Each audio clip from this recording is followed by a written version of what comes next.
It's now 7:30. Good evening. Welcome to the February 1st Village Board regular meeting. After we say the pledge, we will have a moment of silence for Edwin Shapiro. He was laid to rest this past week at Yale Cemetery. He served for 31 years as the town justice. We are grateful for his service, and we keep his family in our thoughts. This meeting is called to order. We'll begin with the pledge. I pledge allegiance to the flag of the United States of America, to the republic that stands, one nation, under God.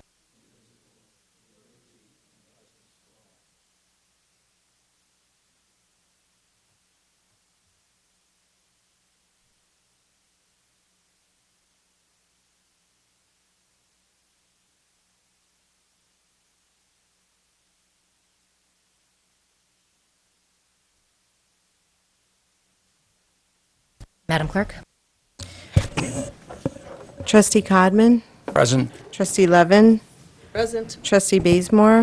Present. Trustee Quezada. Present. Mayor Garrity. Present. And tonight we're beginning with a special presentation proclamation for Frederick R. Roberts II.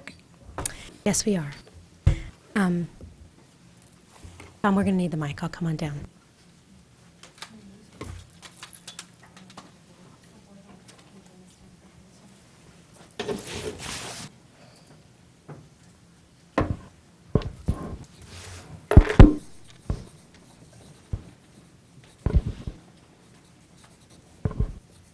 I'd like to welcome up front in a very familiar place, but in a slightly different position, our village and town clerk, Mary Ann Roberts, and any members of her family who would like to join us.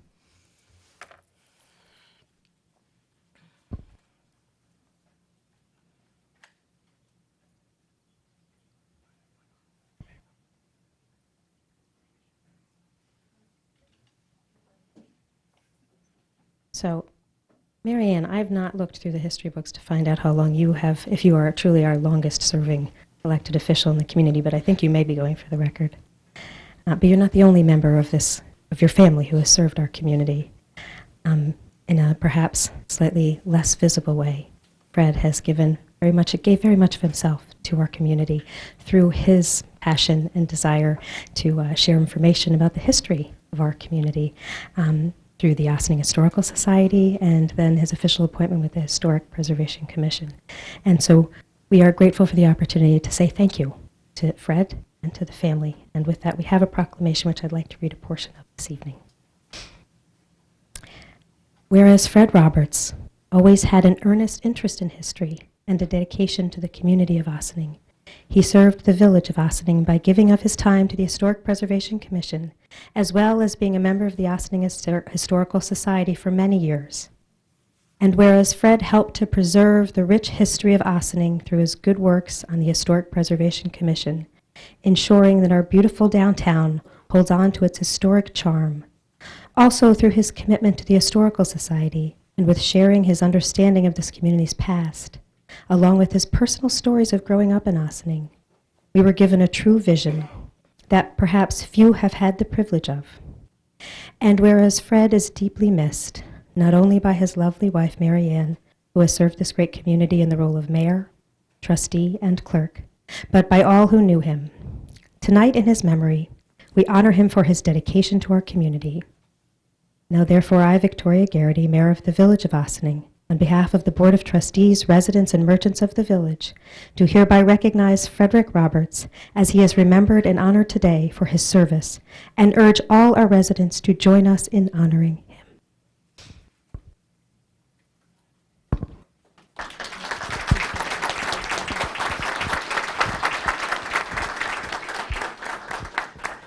Thank you all for being here today.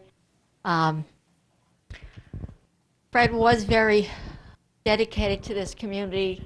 History was one thing that he was very involved in, and I'm sure many of his family and friends and his colleagues on the various boards will know of his opinions on different things. Some good and some not so good. But I do know one thing, that one of the most important things in his life were his children and his grandchildren. They brought a lot of joy to him and to me as well, and they're still there to help support him and me with many memories. Right, Nicholas? But anyway, yeah, he was just very involved in our community, and was very proud of the fact that he was related to the Ryder family and the Washburn family, and told many a story about different events that took place on Mary Knoll and up in the other properties that were owned by the family. And again, thank you all very much. This is my daughter Kim, my son-in-law Nick, and my granddaughter Gianna, my grandson Nicholas. My other daughter was unable to be here with her 2 daughters, so he had 4 lights of his life that kept him very busy. Again, thank you.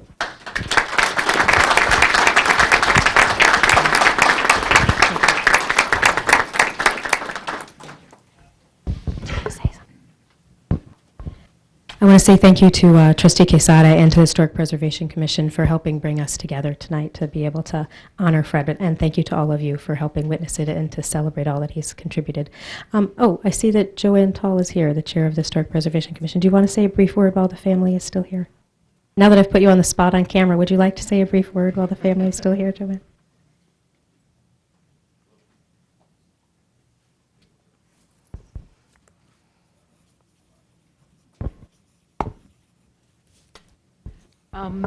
I think I could speak for the whole Preservation Commission, all of us, that it was a pleasure to serve with Fred. He often had opinions, as you had stated.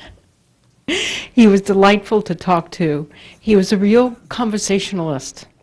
And he, as Marianne said, he took great pride in being from this village and having knowledge about this village, and just having experiences from childhood up through the decades in Ossining, which gave the commission a treasure trove of information about Ossining that simply isn't in books. It was in his head, and he was a real resource for us. And I'll say it again, it was a pleasure to serve with him. Do you want to take a picture with the family with them? Do you mind taking a picture? Just email it. Thank you. Tom? Thank you.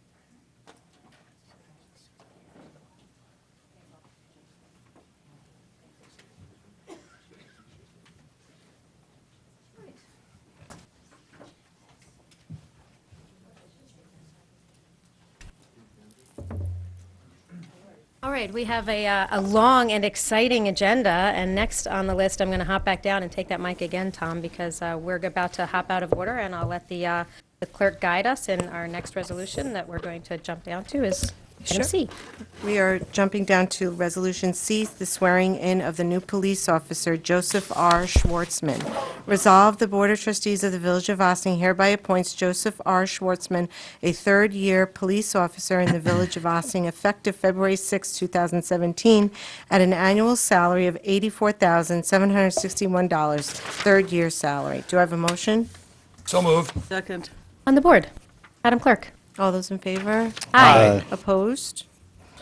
Letter D. Oh, actually, there was more to that resolution, and I apologize. Be it further resolved that this appointment is subject to a probationary period of not less than 12 or more than 52 weeks. Do I have a motion? So moved. Second. On the board, Madam Clerk. All those in favor? Aye. Opposed? Letter D, swearing in of the new police officer Emmanuel T. Anjo. Resolved that the Board of Trustees of the Village of Ossining hereby appoints Emmanuel T. Anjo of the a third-year police officer in the Village of Ossining effective February 6, 2017, at an annual salary of $84,761, third-year salary. Be it further resolved that this appointment is subject to a probationary period of not less than 12 nor more than 52 weeks. Do I have a motion? So moved. Second. On the board, Madam Clerk. All those in favor? Aye. Opposed? All right, with that, I'll come back down and grab that mic, and we will invite up the Schwartzman, to Mr. Joseph R. Schwartzman and his family.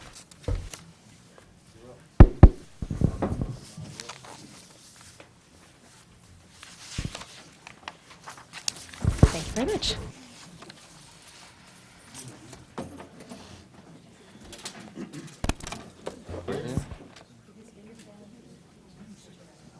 You're welcome to join us for the swearing-in.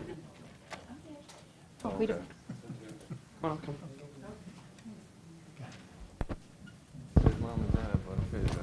No, that's good. We want the family. This is lovely. Thank you all for coming up. This is a special day for the Schwartzmans. So we'll begin with, yes, raise your right hand. Okay. I, Joseph R. Schwartzman. Yes.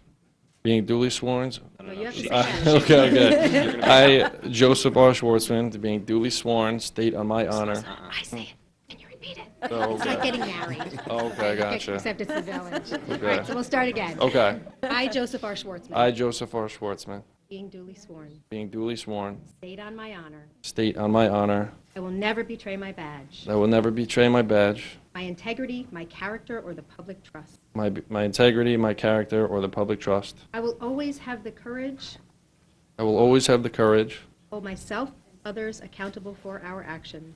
to hold myself and others accountable for our actions. Further, that I am a resident of the state of New York. Further, that I am a resident of the state of New York, That I will support the Constitution of the United States of America and the state of New York. and I will support the Constitution of the United States of America and the state of New York. I will obey all the ordinances, I will obey all the ordinances, rules, and regulations of the Village of Ossining, rules, and regulations of the Village of Ossining, and will faithfully discharge the duties of the office of police officer and will faithfully discharge the duties of the office of a police officer in and for the said Village of Ossining, New York, in and for the said Village of Ossining, New York, to the best of my ability. to the best of my ability. So help me God. So help me God. Congratulations, sir. Thank you very much.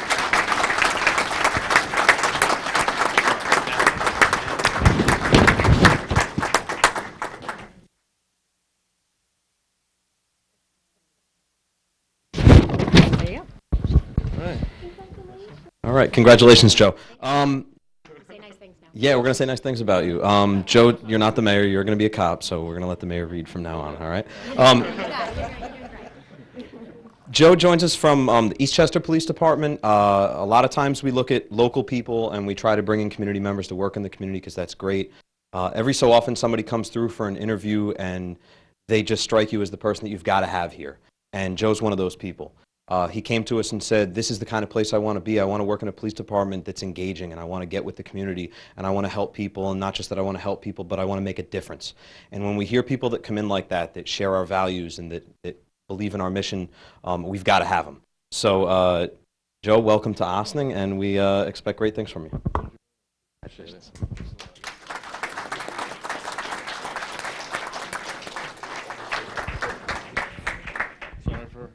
No, not at all. I'll just say very briefly, Trustee Codman and I had the opportunity to meet with Joe when he came in and met with the chief, and we both were very supportive of this choice by the department. It was very clear to see why they're so eager to have you aboard, and we welcome you. Thank you so much for working with us. We look forward to having you on the force for many years to come. It's a terrific department. Lucky you. Do you want to say anything, or are you good? I'm okay. You do not have to. Thank you very much. Thank you. Thank you. Welcome. Thank you. Thank you so much. Oh, Oh, very good, very good. Don't you feel safer now? Okay. And we can welcome up Emmanuel Anjo and his family.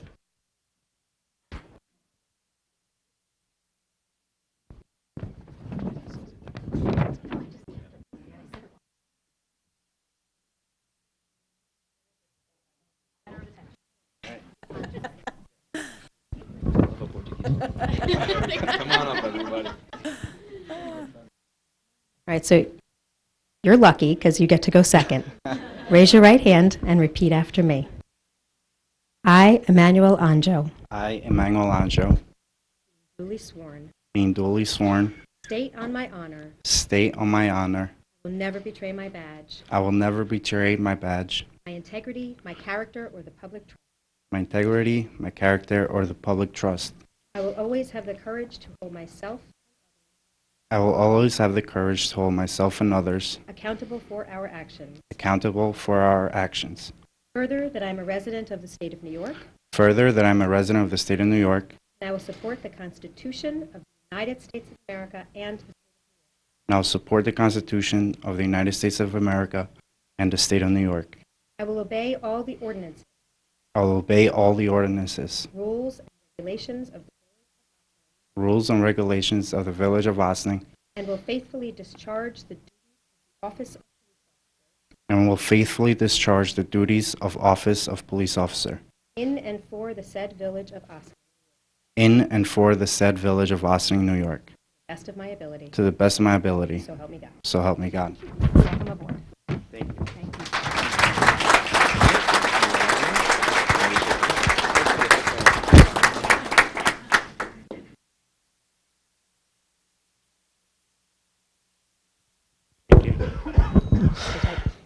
So we all come here in a different way, and how we get to this job. And Emmanuel decided to take the long route. He started here working in the court as a translator. He speaks 3 languages, English, Portuguese, and Spanish, which is going to be awfully handy for us here.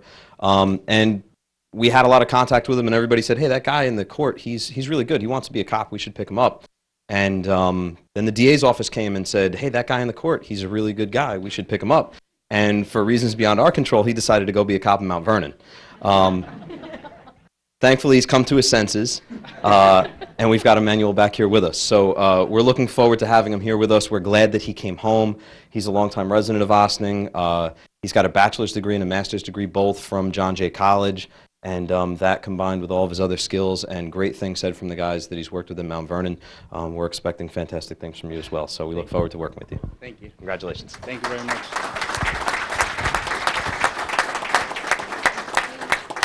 Emmanuel, it was a real pleasure getting to meet you when you came and met with the chief a few weeks back with Trustee Codman and I. And I was really touched by many of the stories and personal experiences that you had growing up here in the community. And I think they will serve you well as you go out into the community in a new role and serve your community in such a special way. And we're grateful to have you here in the department, and it's a terrific department. They're lucky to have you. All right, can we take a group picture real quick? Yes, so we'll take 5 minutes to take pictures with all the department. Anybody in the department who's here, please come up, take some pictures with the new recruits here.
Back to work here. Everyone could please take a seat so we can all be listening with one voice.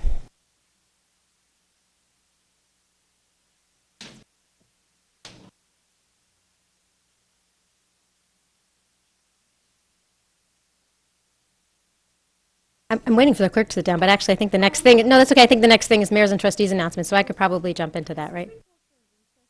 Need a motion to go back Okay. into legislative. So moved. Second. All in favor? Aye. Okay. So there's been an awful lot going on, not just in the community, but in the nation. And we have had, we've heard some concerns from community members, questions when the national discourse about immigration has become very sharp and has raised a lot of questions. So what does that mean for our community?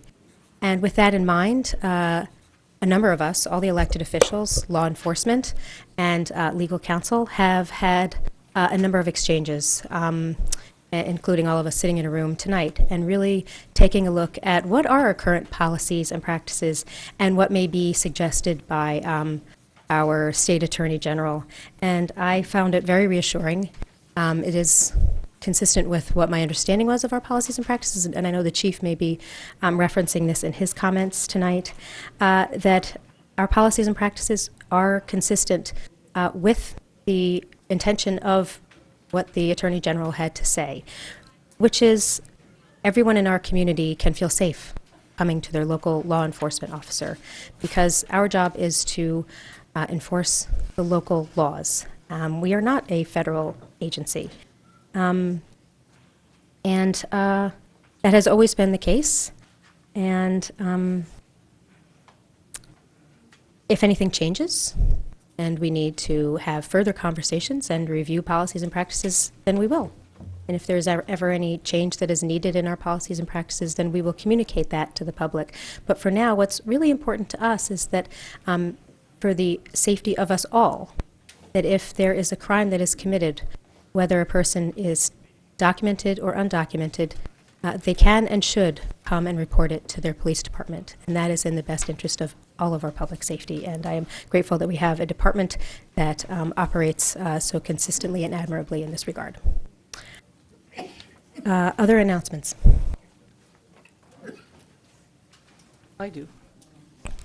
I have a couple of things. Good evening, everybody. I have to put my glasses on, sorry. Just want to let the community know that this Friday at 5 p.m., ending around 6:30-ish, there is a Unity Vigil and Rally scheduled. It'll be in Ossing's downtown at the Market Square, and it will be a number of organizations there to really be unified with musicians, speakers, and to stand together. Really, the topic is standing against hate and standing up for love is actually the way it's positioned, but it is really about some of the policies that at the federal level have come forth. And a few of us will be speaking there. Everyone in the community is invited to join. Another thing I just wanted to mention, that today is actually National Girls and Women's in Sports Day. And I just wanted to share with you that it's actually the 31st anniversary of the National Girls and Women in Sports. There is a website that you can go to, and if you have pictures, female or male, from days past or currently for girls in sports, it's the hashtag is NGWSD, standing and ngwsd.org, where you can download a whole bunch of education material.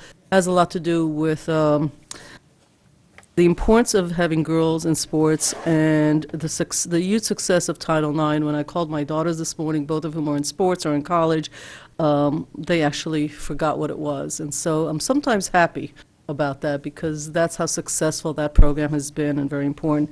I also just want to share with you that I recently joined Friends of Wishney Parks. There were some questions about where that's going in support of that wonderful park that is located on Pleasantville Road that so many of us use, and that there are going to be some great events later on in the year that you'll hear more about, and I'm really happy to join that group. So just wanted to share that with the community.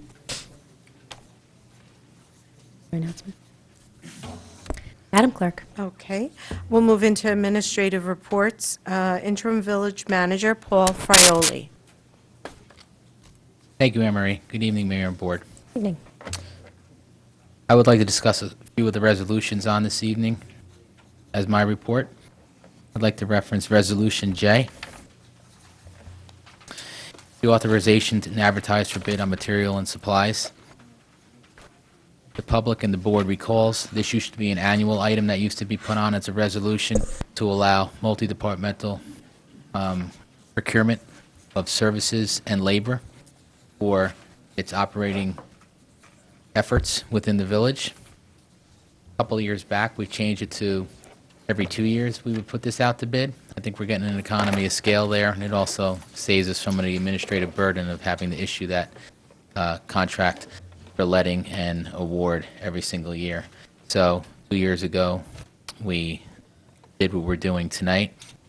Just to give a flavor for what we do, we buy our, with this contract, the water department buys material like water main, copper, highway department buys backfill material and bituminous pavement, and we also have labor that we use from this to do some of our electrical work within our buildings and the like. So it's appreciated that you allow us to do this every year because it really does help us expedite the purchase of materials to get our work done, particularly in the field. Another resolution I'd like to expand on this evening is Resolution N. Andy Teese, our water superintendent, has discussed this at some of his previous managers' reports, but it's on for resolution tonight because Andy and I have been working with Corporation Counsel to finalize the contract with the City of New York for the demand management assistance that they're going to give us as part of our water conservation efforts that we're doing in conjunction with New York City.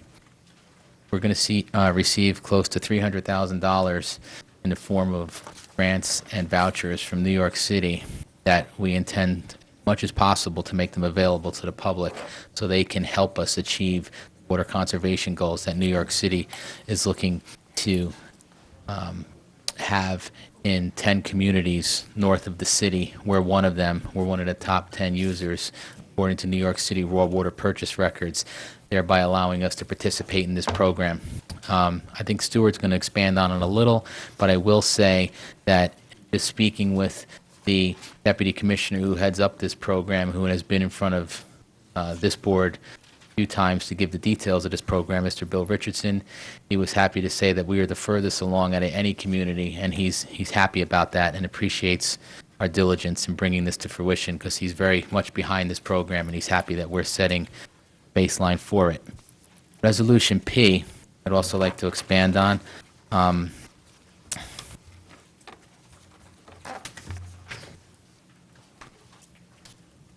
That's the bond resolution that Mr. Warren has put together to allow us to borrow the supplemental money that a few years back the board decided to do annually to supplement the money that we get from CHIPS every year. So that's the $250,000 that you see in the capital plan every year. And this is the bond to support that money. And it'll bring the total up for paving, and hopefully we'll use a lot of it this summer in 2017, up to over $500,000. And the majority of that paving is going to go to Snowden Avenue, and then possibly some other areas that are not going to be restored with all the Con Ed work that's went on lately by Con Ed themselves. So this summer should be a pretty busy summer for paving and road restoration with that money, so thank you in advance. And then the last resolution I'd like to expand on a bit is Q, another bond resolution that Mr. Warren put together. Q is for the borrow of the $500,000, which was the estimated borrow for the roundabout project. Just to bring the board up to speed on some things that have happened internally, a couple of weeks ago, I met with representatives from HPC, Chamber of Commerce, Downtown Development Committee to have our preliminary meeting. about some of their concerns that I hadn't learned about yet because I had spoken to them separately, but this was a little more formal meeting that included our consultant engineer and also included our planning board consultant that is performing some of the secret work for this project. And last week I met with emergency services, including police, OVAC, and fire, because there's some new faces there versus who I met with when the roundabout was first being conceptually designed. So I wanted to bring that crew up to speed and get their perspective on things and incorporate them into design. And at both of those meetings, we said that either the latter part of this week or sometime next week, we were going to try to reconvene again to address some of the initial concerns that came out and lay out some of the groundwork for some of the design phase over the next month and a half, and still with the intention of a letting of the project in the spring so we can do a late spring, early summer commencement of construction. I will tell you that I just spoke this evening with the consultant engineer who's filling out the EAF on behalf of the village and the project, Kellard Sessions.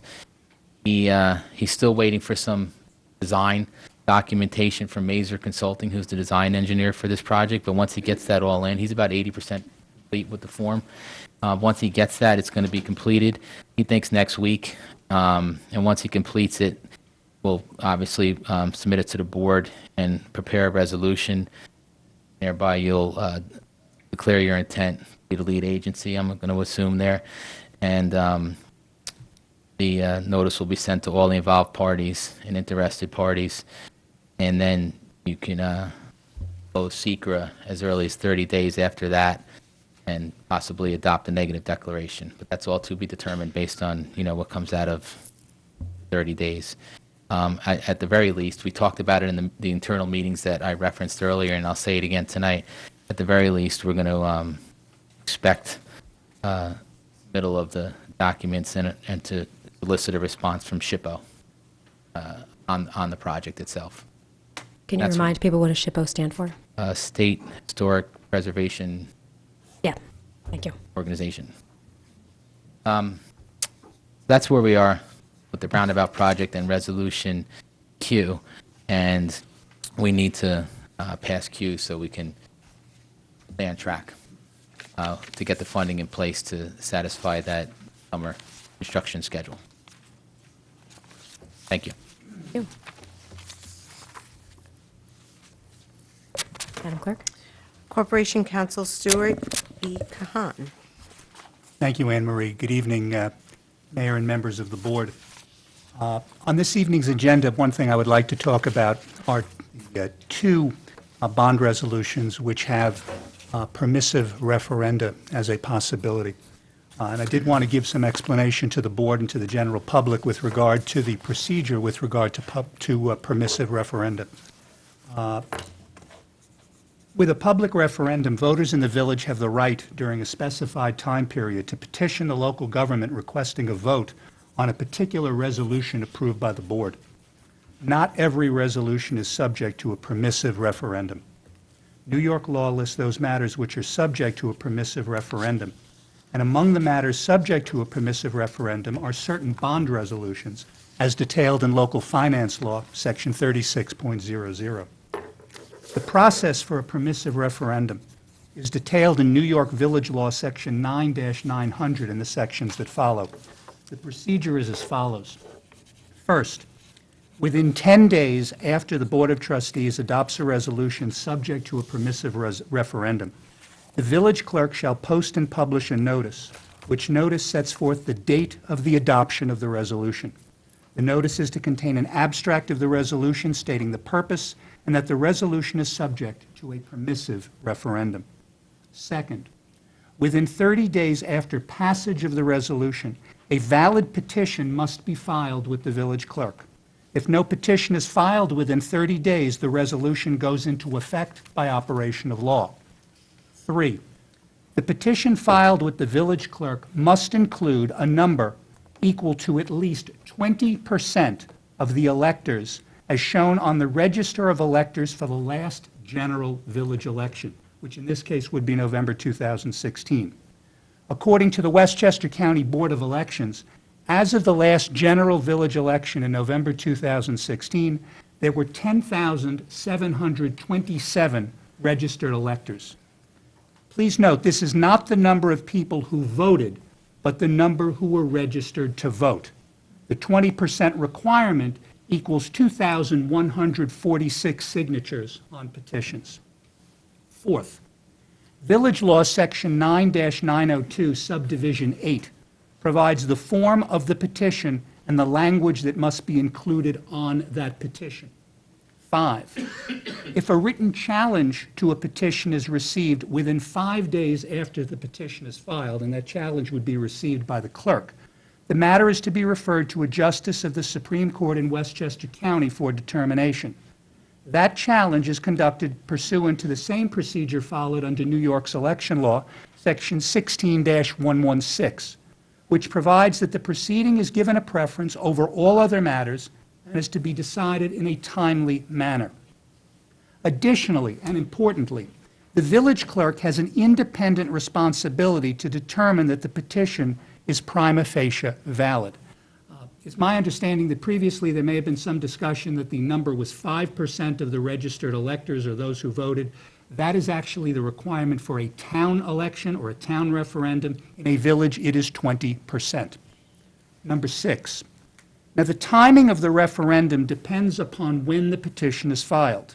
For the Village of Ossining, if the petition is filed after November 1st and before September 1st, a special election must be held.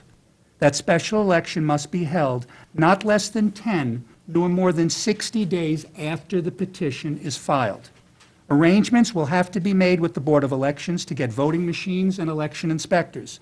Ballots will have to be printed, and the village clerk is responsible for conducting the referendum. The referendum is to be noticed, conducted, canvassed, and otherwise held in the same manner as a general election. 7. The village clerk is also required to prepare a list of eligible voters. That list may be amended to or added up to and including the date of the vote. Pursuant to the village law, the registration list of eligible voters must be prepared and filed in the clerk's office at least 10 days before the vote. The list is a public record that is open to inspection by any interested person. A qualified individual may have the list amended to include his or her name at any time up to and including the date of the vote. A decision by the clerk not to revise the list of eligible voters may be reviewed by the court through an Article 78 proceeding. So that's the proceeding for a public referendum, a permissive referendum, and I thought I would just give that to the board and to the public. Briefly, with regard to some of the other matters that are on this evening's agenda, we do have Resolution M, which is a set of fees with regard to the field and facility use permit by the Department of Recreation, and that sets forth the fees both for residents, nonprofit organizations, and for non-residents, both for our regular fields and our facilities with lighting. We also have a call tonight for a public hearing with regard to a revision to our sidewalk cafe law to delete the reference to the dates that the sidewalk cafes can be open. And we also have some tax certiorari proceedings to be settled. Thank you. Thank you. Thank you. Police Chief Kevin Sylvester. Good evening. I want to take an opportunity and follow up on the mayor's comments earlier with regard to what's happening at the national level. The police department doesn't usually take a stance in issues that happen at the federal level because it's not within our wheelhouse. But we've heard from a lot of residents lately, and there's too much anxiety and too much concern, and we think it's time that people hear from your local police department about what's going on here. Our message right now is that nothing has changed. Our police department is established for the purpose of protecting life and property and doing it with the utmost respect for people's civil rights. Our department is loaded with quality people who do a fantastic job, dedicated individuals. 2 more added tonight, and I thank you for that. We're going to continue to interpret what's going on at the federal level, and if there comes a time where we have to make changes, we'll address those issues, and we'll always keep the public updated. For right now, what we want people to know is there is no reason to panic. Your local police department has it under control, and we're here to help. We want everybody to know that you can come to your police department when you're in a time of need without regard for your status as a citizen or not. We're here for everybody equally, and we're here to protect people. So please don't hesitate to call on the police department for whatever you need. And if there's anything we can do to help people to feel more comfortable, that's what we're here for. Thank you. Thank you.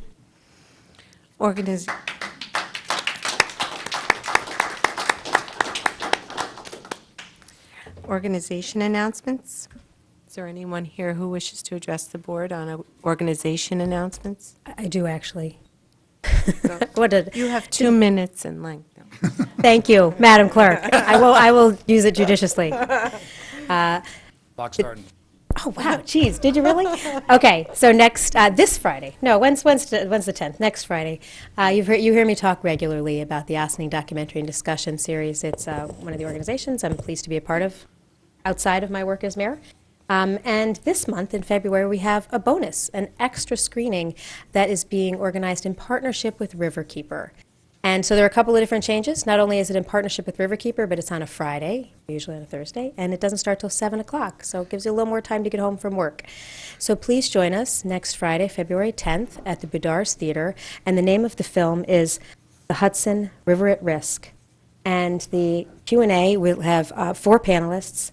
One of them is very familiar to us in Ossining, Artie Carlucci, who is one of our environmental science teachers at the high school. We will also be joined by Robert Friedman from the NRDC, the National Resources Defense Council, and I'm starting to worry about time. Okay. And then we have John Lipscomb, who's the Vice President of Advocacy for the Riverkeeper, who is, of course, our partner in this, and Zephyr Teachout, which is a name that might be familiar to folks if you're at all aware of activism, particularly on, in this case, on environmental issues. So it should be a really terrific panel. It's always a great group of people that come out for this. We watch the film, we get to meet the panelists, and then really it's a conversation with everybody who comes. So I hope that you will join us. There is certainly a lot to talk about when it comes to our Hudson River, and we're pleased to have Riverkeeper as a partner in our community and helping to bring these questions to the community for conversation. Thank you. Okay. Wow. Welcome. With 28 seconds to spare. My name is Mark Fry. The Ossining Boat and Canoe Club, located right on the Hudson River, is also, first of all, it sounds like a wonderful event.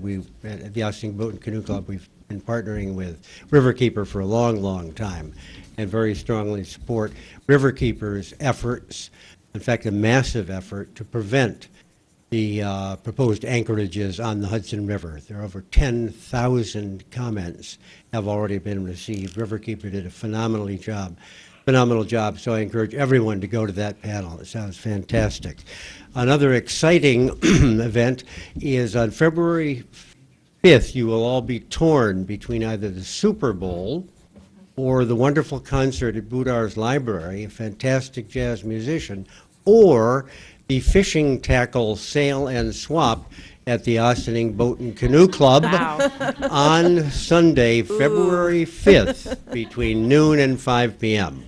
But it's a good way to get in touch with the river and prepare to get in touch with it again in the summer with a fish on the other end of your hook. Thank you, Mr. Fry. Nobody else? We'll move into village board resolutions. Is there anyone here who wishes to address the board on the village board resolutions? And if so, visitors shall be accorded 1 4-minute opportunity to address all resolutions. And it looks like I have a list here. People have signed up. Okay. Do you want to announce people from the list? Yes, the first speaker is Gail Marchica.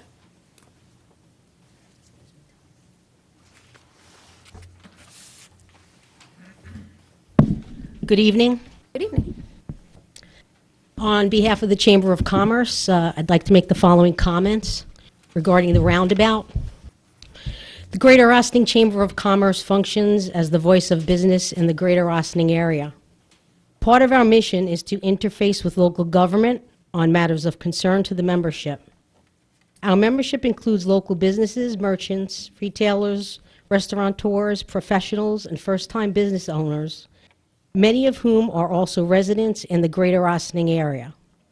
Collectively, we are a community, and as a community, we have expressed and continue to express our opposition to the traffic roundabout intended for the heart of the Village of Ostening's downtown business district at the historic Five Corners, sitting at the intersection of Main and Spring Streets and Central Avenue.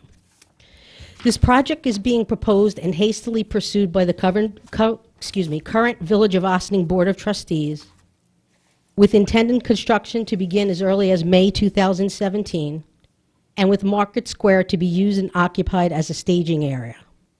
On behalf of our members and the multitude of like-minded community members and residents, the Greater Ossining Chamber of Commerce expresses our already voiced, yet seemingly ignored, opposition to this project. We note the Chamber and its members are not alone in opposition to this roundabout. The Ossining community, including the Chamber, has at public sessions before the Village Board overwhelmingly opposed it. Yet, in the face of, and in fact in spite of such uniform opposition, the Board of Trustees has already voted to pursue the project and are now poised to vote in favor of securing a public bond, perhaps as much as $500,000, to implement a traffic roundabout that is decidedly unwanted and arguably unnecessary. We believe it is imbalanced and appropriate for the Village Board to ignore the prodigious business and public opposition to this unessential project, particularly at a great financial expense to local businesses and taxpayers. Below are some of the concerns expressed by our members, as well as many concerned business and public community members and residents who have reached out to us. The proposed roundabout threatens to severely hinder and certainly will not enhance walkability, pedestrian shopping, and foot traffic in the heart of the village, which is so vital to our local businesses. Parking in the heart of downtown will be lost. The cost of and money being allocated to this project, including a potential $500,000 taxpayer-funded bond, could and should be allocated toward other more pressing and beneficial enhancements to the downtown area, including, only by way of example, a more robust, well-funded, and accountable Department of Economic Development charged with implementing economic and community development consistent with the comprehensive plan adopted in September of 2009. This comprehensive plan, in its own words, was intended to be a blueprint for future physical and economic development in the village, as well as the social, environmental, and regional concerns of the village. It was intended to increase visitors to the downtown area, promote Ossining as a desirable place to do business, and create a unique dining and shopping destination to attract residents and visitors. We believe this proposed traffic roundabout is decidedly at odds with these goals and in fact diverts scarce funds away from them. The intended construction of this unwanted project is slated for May 2017, perhaps the most inopportune time to interrupt a downtown area.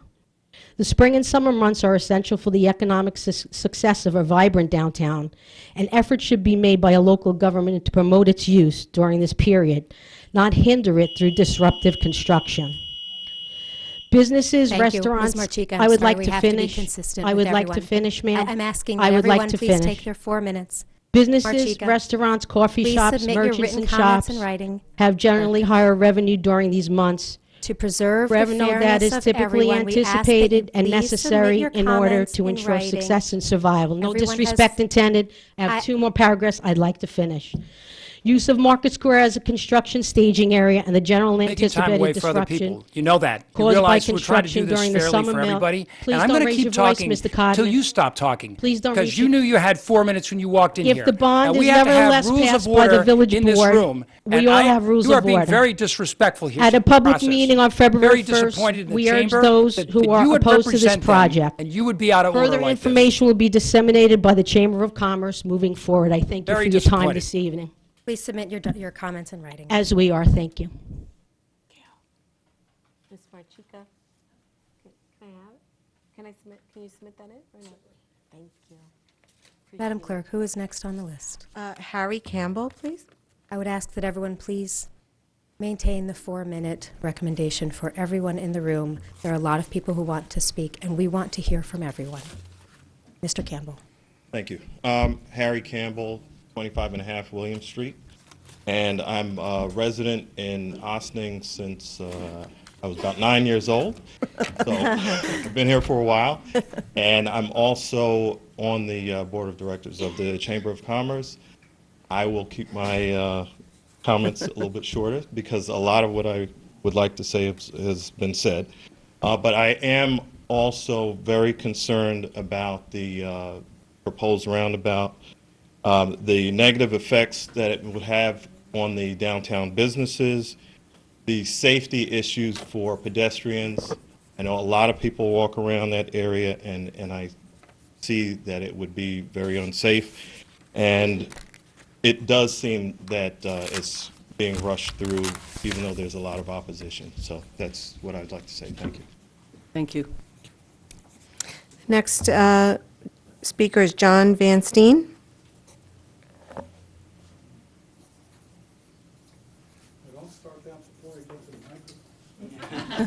Never. My name is John Van Steen. I live at 78 South Highland Avenue. I'm a member of the board of the Chamber of Commerce and on the board of directors. Item Q on tonight's agenda is entitled a resolution authorizing the construction and improvements at the intersection of Spring and Main Streets in and for the Village of Ossining, Westchester County, New York, at a maximum estimated cost of $500,000, and authorizing, subject to permissive referendum, the issuance of $500,000 serial bonds of said village to pay the cost thereof. Why are you asking for a bond with a maximum issuance of $500,000 when you don't know the real cost of the project? You may recall that at the November 16th meeting of the village board that the $500,000 figure for the cost of the project was described as a very rough preliminary estimate. At the January 4th meeting, you budgeted approximately $80,000 to further explore the costs and feasibility of changing the historic Five Corners to a traffic circle. Have you received a detailed estimate of construction costs from your consultant, Mazer Consulting, on this project? Have you performed the necessary environmental impact statement? In this, you will need to make a negative declaration that the roundabout will not have a negative impact on the environment. Is this cost included in your estimate? Have you completed the comprehensive traffic study, emissions, and pedestrian accident studies that are part of the EIS? Are these costs included in this estimate? Have you consulted with your Village of Ossining Planning and Historic Preservation Commissions to determine their necessary changes, alterations to the project? Are these costs included in your estimates? How can you make a determination that the amount of the serial bond necessary for this project is $500,000? Without doing the comprehensive traffic study, how do you know if the traffic circle is actually needed? Without doing the comprehensive pedestrian study, how will we know if the current design for the circle is accurate, or if we'll need to add funds for crosswalks or add further funds for the electronic systems necessary for the installation of traffic lights, both of which are costs that you are currently trying to avoid? Without doing the environmental impact study, you have no concept of the loss to the village in the value of the potentially developable properties, and cannot put the project out for an RFP to get a competitive price on the project. Without consulting with your planning and historic preservation commissions, how will you know the costs of improvements and or changes in design to include features consistent with the downtown historic fabric? Without the estimates from all of the above and without the architect's final estimate, how can you possibly approximate the costs of this project? Without having all of this information, how do you know if the final estimates for this project will be $500,000 or $1 million, or like Glens Falls, $1.6 million? Or should we expect a supplemental bond issue in the future? You are the board that ran on transparency and communication with the public, and yet on this project you have neither communicated with many of the principals involved in helping you arrive at an accurate decision, nor have you been fully transparent as far as the costs of this project are concerned. As a village board responsible to the community for the reasons stated above, you should vote no on resolution Q until the appropriate due diligence and cost analysis have been performed. Thank you. Thank you.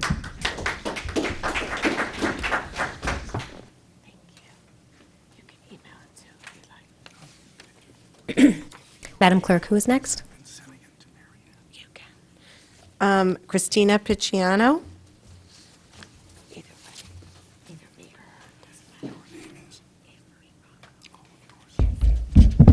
Hi, everyone. Evening. Hello. I just want to say, First and foremost, I'm a pedestrian.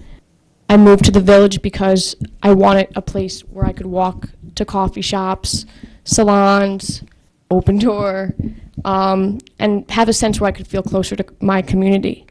I walk downtown from Eastern Avenue 2 to 3 times a week. And from experience, I avoid crossing the intersection where the roundabout is because I find it difficult and unsafe.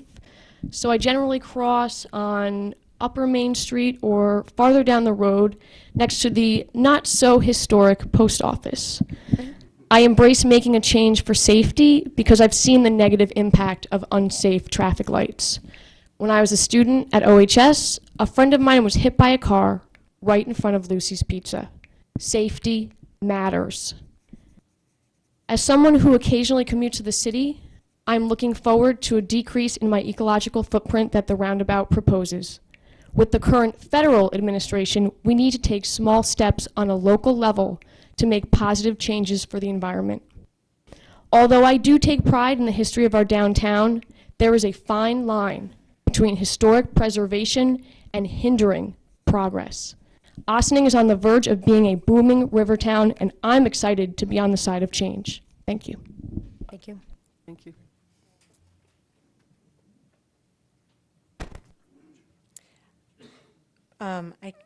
Peter somebody, I can't read the last name. So a gentleman named Peter who may have signed the list, who is with us. Can you read it? We can move on, and if Mr. Peters comes back, It's then Peter, but the last name we can't make out. who is next on the list, Madam Clerk? Dana White.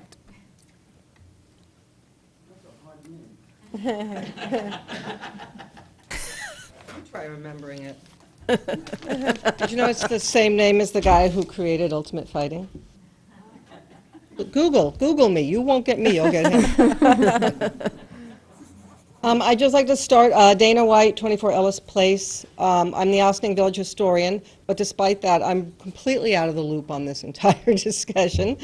I mean, I have been, so if I say something that seems out of date or you're already doing this, because I don't know what's going on. Thank you. I'm on the fence about this roundabout. The jury is still out for me. It's a very big deal, and there are a lot of questions. I worry that construction will impact our businesses in the short term. My love of First Village Coffee is well known. My love of our historic downtown is well known, or at least the half that is left. Yet when people ask, what problem is this roundabout designed to solve? Perhaps the answer is the problem that hasn't happened yet. When I think about this issue, I think about the future more than the past. I think about the village we imagine ourselves being in 10 years, one in which there are new buildings in the post office and Market Square parking lots. I see a village green for the farmers market and tree lightings and sitting on benches enjoying the sunshine. I see a downtown that feels livelier without feeling claustrophobic or overcrowded. I see a world-class historic attraction like the Sing Sing Prison Museum. I wonder if traffic projections through the intersection of Spring and Main take the existence of this project into account. Should it happen, and there are a lot of people trying to make sure it does, the museum could bring 130,000 people a year to our village. Many of these people will take the train, but many will drive through our downtown to get there. And I have to believe that many of them will stop to have a coffee or lunch or to shop. I don't understand how a roundabout would prevent that if parking is created to make up for those spaces it gobbles up. The point is, we will always have to compromise between cars and pedestrians. In the early 20th century, automobiles shared this intersection with horses, people, and trolleys. You took your life in your hands crossing the street. And I have to say, I sort of feel that way today when I cross from the Lower Crescent to Vaza Salon. A roundabout is a gamble, no doubt. Part of the problem is we don't have adequate visual renderings to tell us what it will look like, how big it will be, how close it will come to the buildings, what's going to be in the middle. Is there going to be a fountain or a statue of the Sing Sing Indian? That's my goal, my fantasy. Historically accurate Sing Sing Indian. If this project progresses, I hope there will be more information to come in a spirit of collaboration. The history of our downtown is a history of change. Change from fires, from wrecking balls, from a facade renovation of the 1980s. As long as we have a commuter railway station at the bottom of Main Street, we will have cars and rush hours. As long as new apartments keep going up, we will have more traffic, more congestion, and that will be a problem. If a roundabout can move cars more smoothly through the intersection, will we someday look back and kick ourselves and say, gee, we should have built that roundabout while we had the chance? Of course, I'm still not quite sure of the timetable and why this does seem to be happening so quickly. It seems like it would take more than 6 weeks to plan, to do the plans for a roundabout. We can't return the village to what it was. We can't recapture the past as it was. Urban renewal took that away from us. We can protect what we have, and we will, thanks to the efforts of our Historic Preservation Commission, which also has a stake in downtown development. And we ask ourselves, how do we shape our future today in a way that pays off down the road? If you want to realize a vibrant future, streets filled with shoppers and diners and pub crawlers, maintaining the status quo may not get us there. Thank you. Okay. Henry Cohen.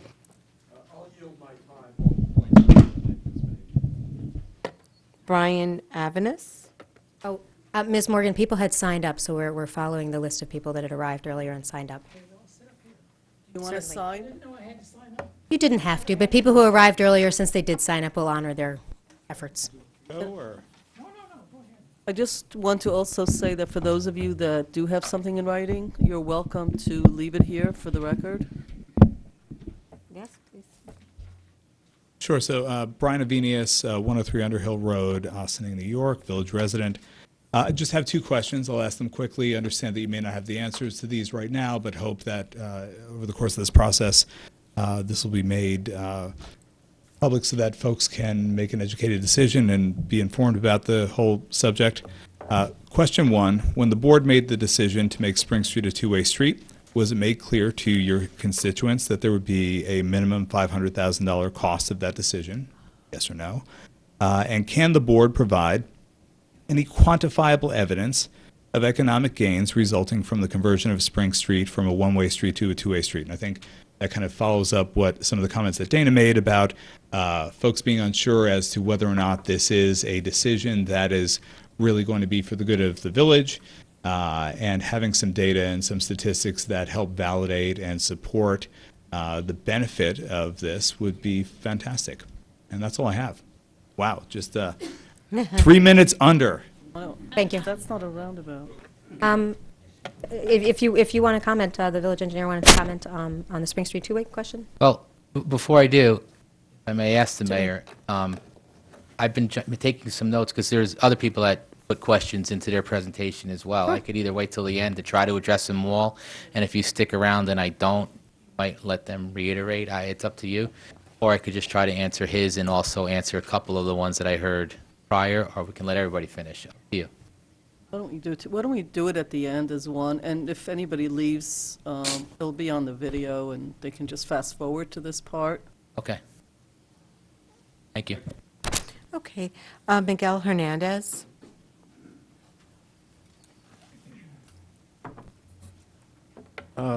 Esteemed Mayor, members of the board, and I guess members of the jury over here. I'm Miguel Hernandez, and I reside at 10 North Water Street. I am here tonight to speak in opposition to the construction of the proposed roundabout in downtown historic district. Our Main Street was once a destination in itself. People came here to shop, eat, see movies, and live performances, and to exchange pleasantries with their neighbors, and sometimes to discuss the issues of the day. Of course, we are now in the era of online shopping, Facebook and Twitter, and we are not going back to former times when life was slower and non-electronic.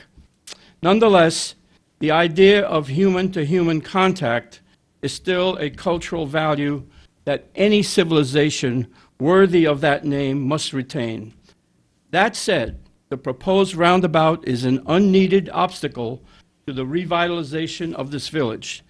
This roundabout is solely intended to keep traffic moving at a steady speed and can never be a force for turning downtown Ossining into a destination. Few, if any, people will go there just to see traffic going around in circles. More than ever before, it will just be a no-stopping zone designed exclusively to move traffic to and from the train station. Now it seems that the majority of the village board is poised to create a future where our historic downtown's architectural significance and special sense of place is being suborned to the needs of commuters to gain a few extra minutes of travel time in their daily routines. It will come at the expense of parking spaces and roomy sidewalks for those who want to stop and shop, walk and talk, view and chew in this special district. While there is no doubt in my mind that all of you on the village board have the intention of making our downtown a true destination, this board has yet to develop a comprehensive program that meets the needs of residents and visitors to shop, play, and work in our downtown. Any town that strives to be a destination, for instance, and to have a place for visitors to stay and for residents to hold social, friend, and family events, we do not even have a B&B, or a legal B&B anyway. Furthermore, there is no substantive plan to assure that when the Sing Sing Museum comes online, there will be a visitor center in our downtown that encourages and otherwise makes it possible for visitors to linger and patronize our local businesses, to see the Sing Sing kill, the museum in the streets, and our other historic sites. Unfortunately, the proposed roundabout will only allow people to drive and not to amble and stop. Thank you, Mr. Hernandez. No, The no, time. that wasn't him. Oh, that wasn't him? Oh, That's I'm from sorry. coming from somewhere else, that beat. Oh, I'm In sorry. closing, continue. Mayor. Good. You got it. In closing, I ask the board to take the roundabout idea off the agenda and replace it with programs and projects that will revitalize our historic downtown district. Please trash this roundabout. It never existed here before, and thus it has no historical or architectural value. It will simply stand as a monument to cars and to the destruction of the very idea of historic Ossining. Do not make the mistake of long-past village boards who genuflected on the altar of urban renewal and gave us an empty Main Street to nowhere. Thank you. Thank you.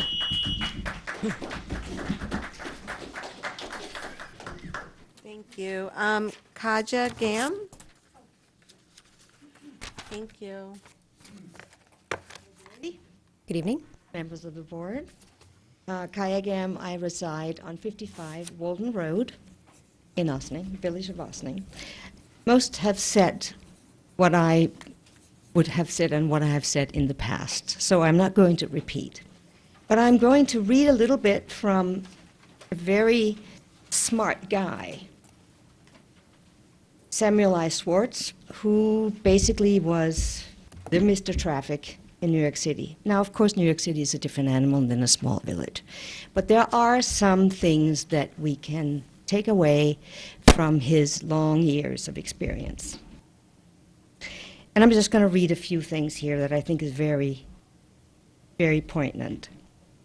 He says, if you unbuild it, they will go away. And what that means is in road and bridges and tunnels, building is not just obvious, but as well documented as anything in transportation engineering. If you build it, they will come. If you build more lanes on the expressway, more cars and trucks will use it. If you're lucky, congestion remains as bad as it was before you spent 50 or 500 trying to relieve it. If you're not, it gets worse. It's like the Red Queen from the other side of the looking glass who tells Alice, here you see, it takes all the running you can do to keep it in the same place. If you want to get somewhere else, you must run twice as fast as that. There was the West Side Highway collapsed in the 60s, and what they figured out during that process was something that they had not imagined. They were running around trying to figure out how can we make that capacity be taken up somewhere else. And what they found was that the 60%, if there was 2 lanes are closed on a 4-lane boulevard, it might carry only 60% of the cars it did before the closure. But if you look at every alternate route, you'll be able to account for only half of the missing drivers. That is one with at least some commitment to smart street design. 20% of the drivers just disappeared. Now, if we want downtown to be a multi-vehicular, I'm not saying no cars, but a multi-vehicular environment, getting passage for people to get to and from the station in the rush hour, then we have to think about our traffic patterns in a totally different way. Not just how can we move things back and forth, how can we redirect traffic while we are making the roundabout, but how are we planning our distribution of traffic overall in the village with the limitations we have of only having one passage in and out because of the river. Thinking towards the future, and I do agree with Dana White on that, think towards how communication in traffic is going to happen in the future. Through GPS, through phones, through apps. And think that maybe we should consider having a trolley system of modern small buses or cars that can actually move people around. Maybe we should consider having parking spots that are a little further away from center, where people can carpool, or where that trolley would be, driving to the station every 5 to 10 minutes. That kind of holistic planning is what I would have liked to see before I commit to a roundabout. And as being on the Historic Preservation Commission, I have grave concerns. Thank you, Ms. Gam.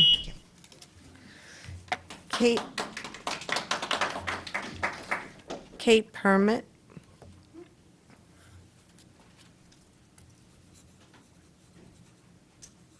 Kate Permit, live at 4 Scarborough Circle, Scarborough, New York, but Ossining Schools. And why am I here? I'm a private citizen, but I'm a driver and a pedestrian. And I had written to the board in November about my concerns regarding the roundabout, and I still have some. I wanted to express them here tonight. One was I, too, go get coffee a lot at the First Village Coffee shop downtown, and realized when I parked out front and went to open my door on the driver's side, I paused, waiting for all the traffic to go past, and because there was a red light, I knew when I could open the door and get safely out of my car. I have concerns about a roundabout that will continuously be flowing traffic down that street. How will I safely get out of the car? But as a pedestrian, I again visited Washington, D.C., and saw how roundabouts worked there, and felt they were dangerous for pedestrians in that zebra crosswalks were used, but without a light, you had to wait for a gap, and often it was a guessing game. Roundabouts were a barrier for businesses where you had to travel farther afield to get around to the other side of a circle. Sometimes I would not visit business number 2, and there they are too big. So some of my questions have already been answered in that you are going to go and get information from the state historic preservation offices and other resources going forward. But I'll submit an email with links to new information I found. One looking at streetscape guidance for historic downtown districts that says, yes, individual buildings that make up a historic district are significant for their architectural detail, and streetscape design should be simple and reflect the unique history of a town. But their very last point is roundabouts. Roundabouts rarely have historic basis and are strongly discouraged. If not carefully planned, this new element can dramatically change the character of a historic district. So I'm hoping there can be more study on that front. Several other pedestrian concerns I have are Newark, perhaps Ohio, installed many roundabouts. and they found their pedestrians were in greater peril, both because the drivers weren't used to how roundabouts worked and pedestrians were neither. Also, the Insurance Journal of New York State found that crashes increased in New York State roundabouts. So I'll send you the link to that one. But last was a planner who really looked at roundabouts and questioned really if they were useful in increasing pedestrian safety. And I'll take the last quote from there in my last minute. The real advantage of roundabouts is that cars are not required to stop. But what does this do for pedestrians? Again, pedestrians are placed at the bottom of the pecking order and are placed at risk. It lengthens our walking travel time considerably if we have to cross several directions of traffic, waiting for gaps each time. In other words, the problem that cars supposedly have at a four-way intersection, trying to judge a gap in traffic to turn or waiting for the light, is transferred to the pedestrian, who is not encased in steel for protection. So I urge you to do additional studies. As you've indicated already, you'll be looking at them. Thank you. Thank you. Joanne Tall. Good evening. I'm Joanne Tall, live at 4 Liberty Street, and I'm the chair of the Historic Preservation Commission. I'm here tonight to urge you to vote no on Resolution Q for the proposed traffic circle in our historic 5-point intersection. The downtown needs a lot of things. It needs more viable and exciting businesses at a streetscape and residential and offices on its upper floors, providing more economic soundness to secure the historic fabric and to secure the beauty. It needs the other side of Main Street to be developed in a compatible and complementary way to the historic fabric. Again, providing more economic support by having more businesses. As a comprehensive plan stated, developed more strands of connection from our upper village to our riverfront for the pedestrian. We have started doing that by improving the streetscapes on a couple of streets down to the station, but to continue that. Have a pedestrian-friendly, providing safe and easy transversable intersections for all, including the handicapped. Adequate parking for people to stop, get out of their cars, and spend their money in downtown. The originally proposed traditional intersection offers more of the benefits I just mentioned than the traffic circle does. In addition to offering a scale that's more compatible with the historic fabric, it's less disruptive to the businesses. I know the disruption of construction is short-term, but the traditional intersection offers, I believe, even a shorter construction period. And it offers a safe pedestrian crossing, a safely improved pedestrian crossing. The traffic circle, I feel, is traffic-centric and not pedestrian business-centric. If you design for cars, you get cars. If you design for people, you get people. We need more. The traditional intersection clearly provide more wider streetscapes, sidewalkscapes for cafes, plantings, street furniture, all the things that people would use. The traffic circle provides things cars use and their drivers. So I urge you to vote no on Q. Thank you.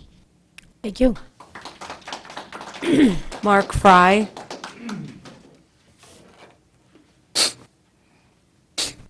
Good evening. My name is Mark Fry. I live at 191 Revolutionary Road. I'm 50 feet from the village of Ossining, but I've been involved with the village of Ossining for since 1977, and I just did the math tonight. That's 40 years. I followed Ossining very carefully from my residents, first in Terrytown, then in Sleepy Hollow. I've been rooting this downtown revitalization process on, and I'm glad to see that you're all committed to continuing it. I'm glad to see you've made progress. I know what a long, hard battle it is. It took us 30 years in Terrytown to get as far as we got so far, and many of us think, oh, well, you're already there. I'm an urban planner by profession. A lot of people wonder what I do for a living. One person who doesn't is here with us tonight. I see Bruce Lozito is not only an urban planner, but also an attorney. And when I was asked to write my first draft environmental impact statement, DEIS, I called up Bruce and I said, Bruce, what's a DEIS? And he explained it, and he did a wonderful job on many efforts. I've done the same thing. I've done EISs for a long time. What is a draft environmental impact statement, and why do we need one? An environmental impact statement is required by law by the State Environmental Quality Review Act, by SECRA. And it's because of the sins of our forefathers, our fathers and our forefathers. What it does is it lays out in a very organized way everything you can think of about the project. What impact will there be on wildlife? Well, this is a downtown project. I don't think very much. But that whole process, which is required by law before this project can proceed, will allow this board to look at all of the pros and cons in an organized way, to weigh those impacts, the pros and the cons, and determine whether the benefits in general outweigh the negatives. I'm humbled when I look behind me here of the people who have spoken. Some of them, first of all, have been working in downtown downtown Ossining longer than I have.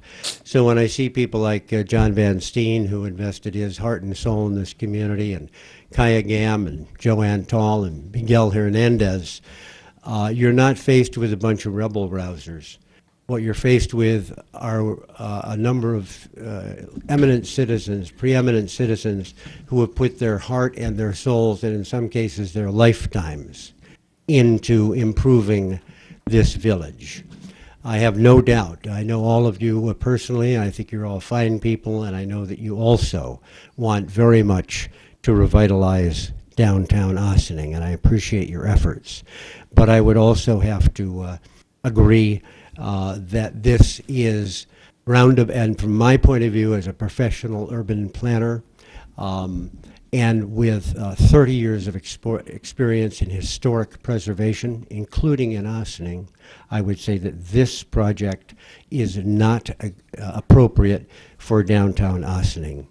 I would invite you by law to first do your SECRA environmental impact statement. That will lay it out very clearly. But for tonight, I think you're putting the cart before the horse, and I would ask each of you individually to kindly consider voting no on Resolution Q. Thank you so much. Thank you. Charlene Deck.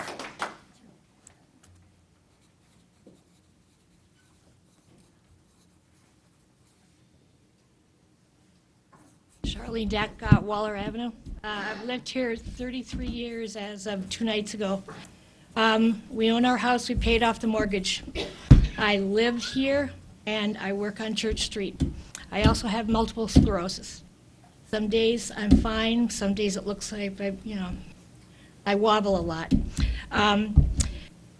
One of the reasons that this is not going to work is that the communities who have had roundabouts, traffic circles, most of the time, they have an understanding and a respect for, as I said before, I come from Canada, a zebra crossing. You stop when you see a pedestrian crossing. It's not that way here. We're not going to change that. We can try. What it comes down to is, I walk with a cane to Health Smart. I have swung my cane in the past month probably 3 times at cars who've come close to me. They don't understand. Everybody's trying to make time. It's not going to work. The areas up around the Albany area, Del Mar, those areas have just been inundated. Every every place there's traffic circles. There's no pedestrians. Everybody drives there. Nobody walks. We're not Mount Vernon that has a traffic circle. Buchanan has a traffic circle. It's been there for ages. Different. I haven't seen a decent rendering. I can't imagine how it's going to work. And you've got no understanding of what the crossing needs to be and how important it is for cars. I will be a rabble-rouser. For many, many years, I was here at every meeting fighting, and I'll fight again because no one has mentioned the handicap. I talked to a lot of people from Maple House. They don't know anything about this. The word is not out. Not all people in the village have smartphones. The word is not out there, and you cannot vote this thing through yet. The idea, one lady said, lady who, well, she swore, and I've never heard this woman swore. It's a ridiculous idea. I have a cane. They have walkers. It's not, it's a little downtown. We have no idea how much we're going to have to cut the sidewalks back. And we've got First Village. We've got that wonderful liquor store run by a husband and a wife with their little kids. I don't want to see losing that by taking away sidewalk. I have not seen proper drawings. I would like to kind of end with just Google. While I was sitting there, I Googled Google roundabout, pedestrians, handicapped. There are tons of things out there to look at. And I'm not the only one with a cane. I feel squeezed out of this village. I lived here. I came here because I wanted my kids to grow up in a diverse community. We suffered through the first years of crack. This neighborhood was very, very different. Now I have MS. My husband has emphysema, COPD. We're fighting to keep an old house standing that's been there since 1880. And I feel really pushed out. I can't get any answers on what's going to happen to the aqueduct. We don't need this roundabout. We need to get that downtown going. Finally, there's a spark in the downtown. It's starting to happen. So instead of taking pictures and putting it up of garbage, let's start talking about what we can all do and pick up a little bit of garbage. But I'll swing that cane. I'm not afraid to swing that cane. And if somebody comes up against me in a crosswalk, I will swing that cane. All right, please think of the handicap. It's not visible all the time. Thank you. Stephen Kern. Kern. There you go. Yes, we do. Stephen Kern, also 7 Waller Avenue, Ossining, her husband. So there you go. And we've lived here since, it's 1984, January 1984. I am opposed to Resolution Q. I am opposed to the roundabout. When did we start calling it a roundabout instead of a traffic circle? That really had me going in the first place. I guess roundabout sounds fancier. But a roundabout favors traffic, and this has been said by a whole bunch of people, so I don't know how much I have to add to it other than to say I totally agree. A roundabout is something that's designed to move traffic, vehicular traffic along. It's not designed to be pedestrian friendly. It's not designed to help foot traffic in the downtown. I think, one of the things that's always been talked about is that the village needs is more foot traffic, more pedestrian traffic downtown, people taking their time, people going, not just stopping in maybe and getting a coffee, but then maybe going to someplace else, buying things, paying that sales tax that supports the village revenue. Those things are important for the village. The roundabout doesn't do anything to help that. The roundabout helps people get through the downtown and be on their way someplace else, leaving the train station, coming to the train station. Got nothing against commuters, but that doesn't do anything for the village's revenue. It's my understanding that one of the initial sources of the idea for a roundabout came from the New York State Department of Transportation. It's kind of like the flavor of the decade with the Department of Transportation. They really like roundabouts because it's a way of moving traffic along. And I would just note, I mean, it's just, such an obvious thing, they are the Department of Transportation. They're not the Department of Foot Traffic to generate commercial revenue in a downtown. Their interest is moving cars along, moving trucks along. What's the most efficient way of doing that? A roundabout may be an efficient way of doing that, but that doesn't mean necessarily that that's what you want in an area where you want a lot of foot traffic, people stopping into businesses, spending money, talking to each other, meeting each other, having a community in the downtown. And by the way, not for nothing, as far as the traffic flow is concerned, my understanding of the way it's going to work, the way it has to work, is that naturally there would be a zebra crossing, as we say it in Americanized English, as opposed to zebra crossing. There would be a zebra crossing at each street that enters into the traffic circle. And if I just step out into that zebra crossing, all that traffic is just going to come to a halt. If I step out into that traffic circle, it's all going to come to a halt. If she's, not right with me, if my wife is, 30 paces behind me, then it's going to all stop again, and then somebody else comes along after that, and all that traffic is going to stop again. That's an awful lot of pauses in this traffic that's supposed to be flowing smoothly, where now they have to stop when there's a red light, they can go when there's a green light. So I'm not sure that it really would do anything at all, unless, of course, pedestrian traffic is so discouraged that people are just not going through the center of the village. That's not a good thing. Progress does not mean any change at all. I've read comments, I've heard comments at some points about, we got to have some progress. That doesn't necessarily mean any and every change represents progress. And a traffic circle is not a destination. Nobody's going to come to the center of the village and go, oh, wow, look, a traffic circle. People have seen traffic circles before. And unless you're going to put something so interesting in the middle of it that it's going to give people pause, you're going to wind up creating a danger because people are driving by, and instead of looking where they're going, they're looking in the center of the traffic circle. Thank you very much. Thank you. Maureen Morgan.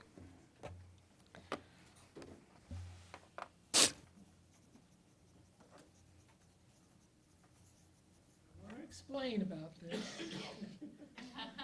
Come to the microphone so people can hear you. I fell right in front of Kaya Gam's studio. It was my fault. There will be no lawsuit. Okay? No comment.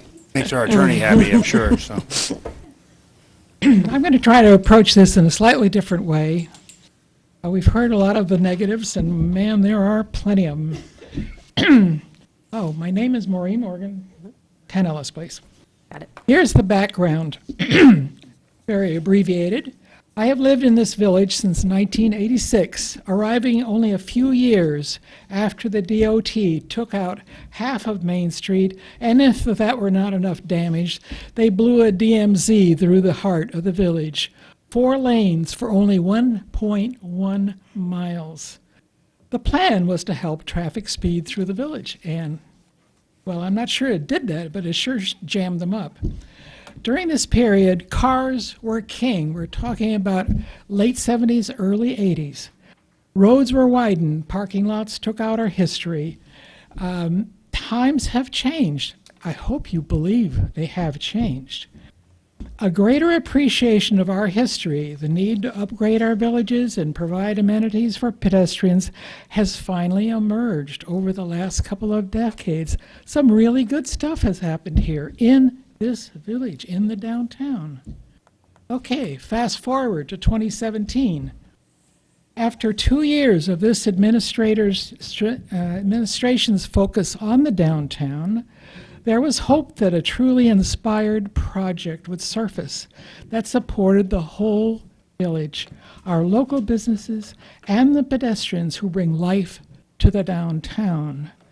There was even hope that Route 9 would be redesigned so that moms with strollers and children are not in fear for their lives just across the street. businesses would be attracted to this important roadway. I'm speaking of Route 9. The winner is commuters. Everyone else loses, and big time. This is a car solution to downtown development that should have died years ago. This is out of date, friends. It is out of date. No other river town thought it was appropriate. This was written. And I should say they know something we don't know. They don't have it because it's not a good thing for an historic village. It's very important to keep in mind.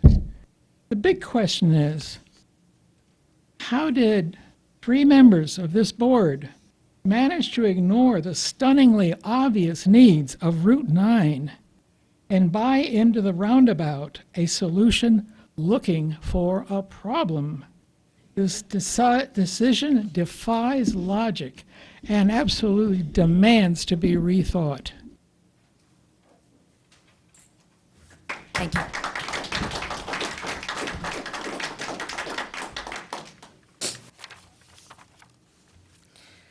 Is there anyone else who wishes to address the board?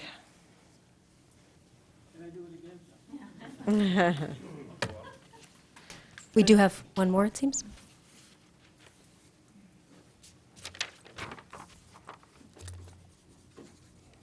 Hi, I'm Peter Johnson.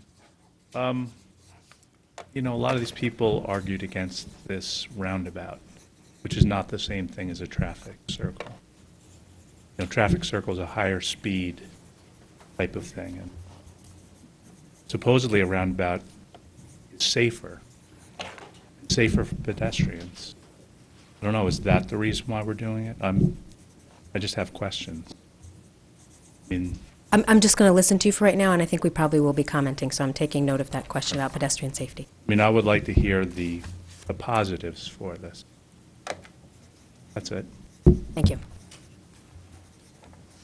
Everybody gets one opportunity to speak. You have 4 minutes to speak about all of the resolutions. So is there anybody else who would like to speak about any resolutions this evening that has not yet had an opportunity to speak? All right. Interim Manager Fraioli, you had some comments and follow-up on some of what you heard tonight.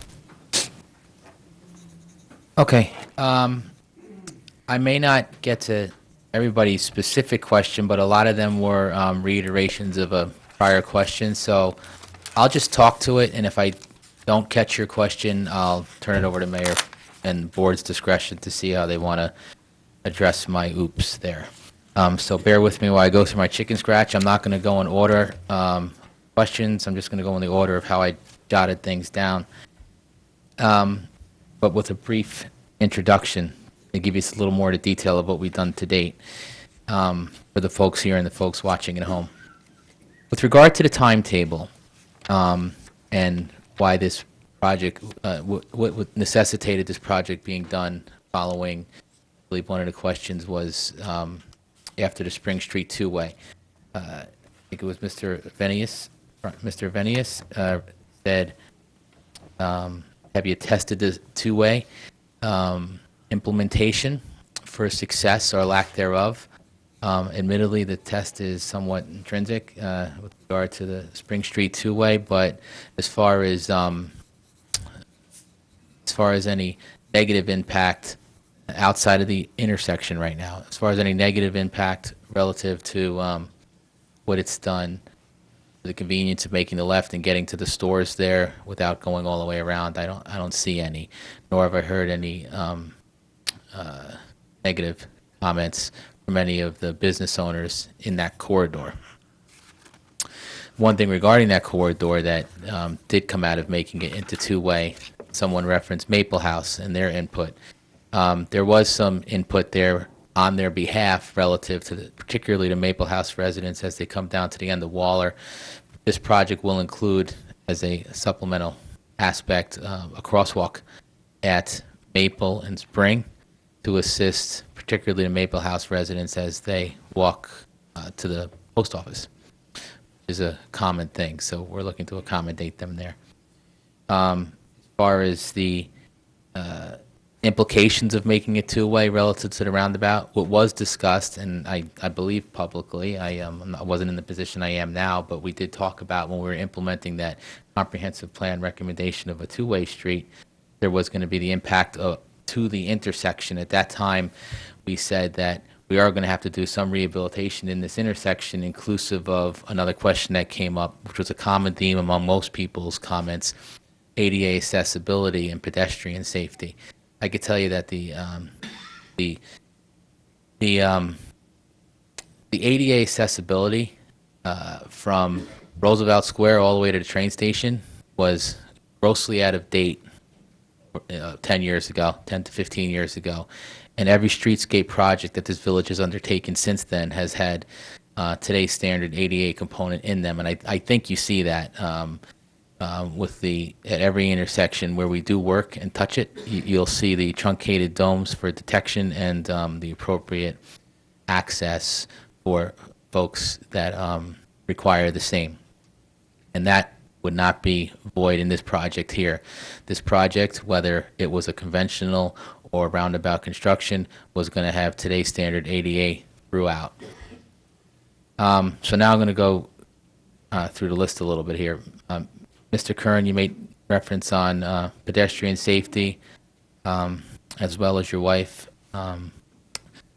And like I said, the ADA components in the roundabout project will be there. There's going to be pedestrian crossings out of the circle proper of the roundabout. They're a little up the street, and I guess I can parallel them to something you can touch and feel. I'll parallel the crossings to Sassanora Plaza, where people cross, and then there's a safe haven, if you will, at the island, and then people continue to cross. And quite frankly, I will concur, Ms. Deck, that folks sometimes don't abide by the requirement to stop at someone in a right-of-way. In fact, the law was even enhanced a couple of years back. I'm sorry, I don't know the exact date, but it's not only stopping for people that are on your half of the road, it's actually stopping for anybody in the crosswalk period, whether it be on crosswalks are typically on two-lane roads, and if they're on more than two lanes, they usually have a safe haven in the middle. But if there's a pedestrian in the crosswalk, even if they're all the way on the other side, just stepping into it, you are supposed to stop if able. So that's something that, we talk internally too with the police department as we embark on projects like this, and there will be a learning curve, admittedly, but it's something that is going to have every component to ADA accessibility and pedestrian safety that design dictates. I believe Ms. Dreck said this, I'm not sure, but the potential for encroachment on the businesses with the scope of the project, the only significant encroachment that the creation of the roundabout will exist at Market Square, a village-owned property. The encroachment that happens on the northeast corner, so in front of Main Street Deli, if you will, is actually going to be an encroachment to enhance the width of the sidewalk there, and that's where we hope to construct some, and I'll only use the term because I heard it here, that's where we look to construct as part of this project a people place, a sitting area, similar to what you have at Market Square right now. So what you'll be losing in Market Square, where you have the flag post and some of the seating areas, we will be duplicating on the other side of the street, in front of the Main Street Deli area, and then a little bit further up. And the parking spaces that you would lose in front of the Main Street Deli to create that northeast radius are going to be transferred to where the fire hydrant now takes away 2 spaces. So we're going to have a loss but a gain up the street. If you jump to the other side of the street in front of the new Vaza Salon, same thing, although we won't have enough radius creation there that's going to also increase the width of the sidewalk. It is going to afford us the ability to have something decorative there, and will we'll talk about what's going to go there. And that's a good segue into the one meeting we had and the meetings that we will continue to have till we're done. The HPC, there was an HPC representative, Ms. Tall, at the last meeting, and acting as their representative, she will be included going forward throughout. So more than just the construction specifications, but some of the contributing comments to what we're going to do with some of those spaces to try to do our very best to be in concert with the HPC and how they feel about the buildings there and the streetscape. We're going to do our best to incorporate those, particularly in the areas that are not strictly a traffic design. Mr. Fry, and then a couple other folks referenced the EIS process. I think I said that in some of my earlier remarks, the status of the secret process that our consultant is undertaking right now. He's waiting for some design documents from the engineer, and then, it enters the forum of the Board of Trustees and their declaration, and everything's vetted at that time. And after 30 days, I think everybody on the board will agree that after 30 days, it's not possible to make a declaration, then they'll extend it, and they'll do the necessary things that are required. So as a segue from that schedule, the reason that I discussed with Treasurer Warren the bonding for the project at this time is because, all things being equal, we still have to put a schedule on paper, and to get the bonding in place now is not irregular. We do that very often. In case we're putting the bonding in place right now for paving, which I don't anticipate doing any paving for 6 or 7 months, and we do that a lot with capital construction. And this jumps me down to some of Mr. Van Steen's comments. We don't always have such detailed cost estimates on the project. What the consultant did, he was content, based on what came out of some of the preliminary meetings, that we could still, for an estimated $500,000, do the rudimentary components of the roundabout. But we've said all along, if there's supplemental work that's done in conjunction with the roundabout, we would look to other revenue streams if the bids came in approaching that $500,000 that would force us to need extra money, none of which will be expended without board approval, but need to be encumbered now to allow us to maintain our schedule. And just to give you a flavor for some of the things that came out of our meetings, so there can be an understanding that a lot of the comments are retained by us and incorporated. Parking was a big one, and I'm sure you guys noticed we took some of that in-house effort over at the post office lot to create those extra spots. It wasn't done with the knowledge that we were doing the roundabout no matter what, so we might as well create the spots. It was done because the businesses that showed up said we need parking, and we concurred, and we created that parking. And that parking, if you do a plus minus with what the roundabout will leave you with, if you construct the roundabout right now and lose your 11 spots, we created 14. So we're still plus 3, which is a good thing, because I think we created the parking right across from the lower Main Street area, which was, some of the more vocal folks that really want parking for their patrons. And to counter that and to offer it to the Upper Crescent and the folks east of Brandreth, we are expanded a little bit on the engineer's scope more recently than that, asking him to conduct some surveying in the Market Square area to rethink that parking lot, because that parking lot, although, at the time of construction, I'm sure it was aesthetically pleasing versus functionality and efficient, to maximize the parking, but we can maximize parking in there and still maintain some type of Market Square component, but still pull extra parking spots out of it. And when the contractor pulls out of there as a staging area.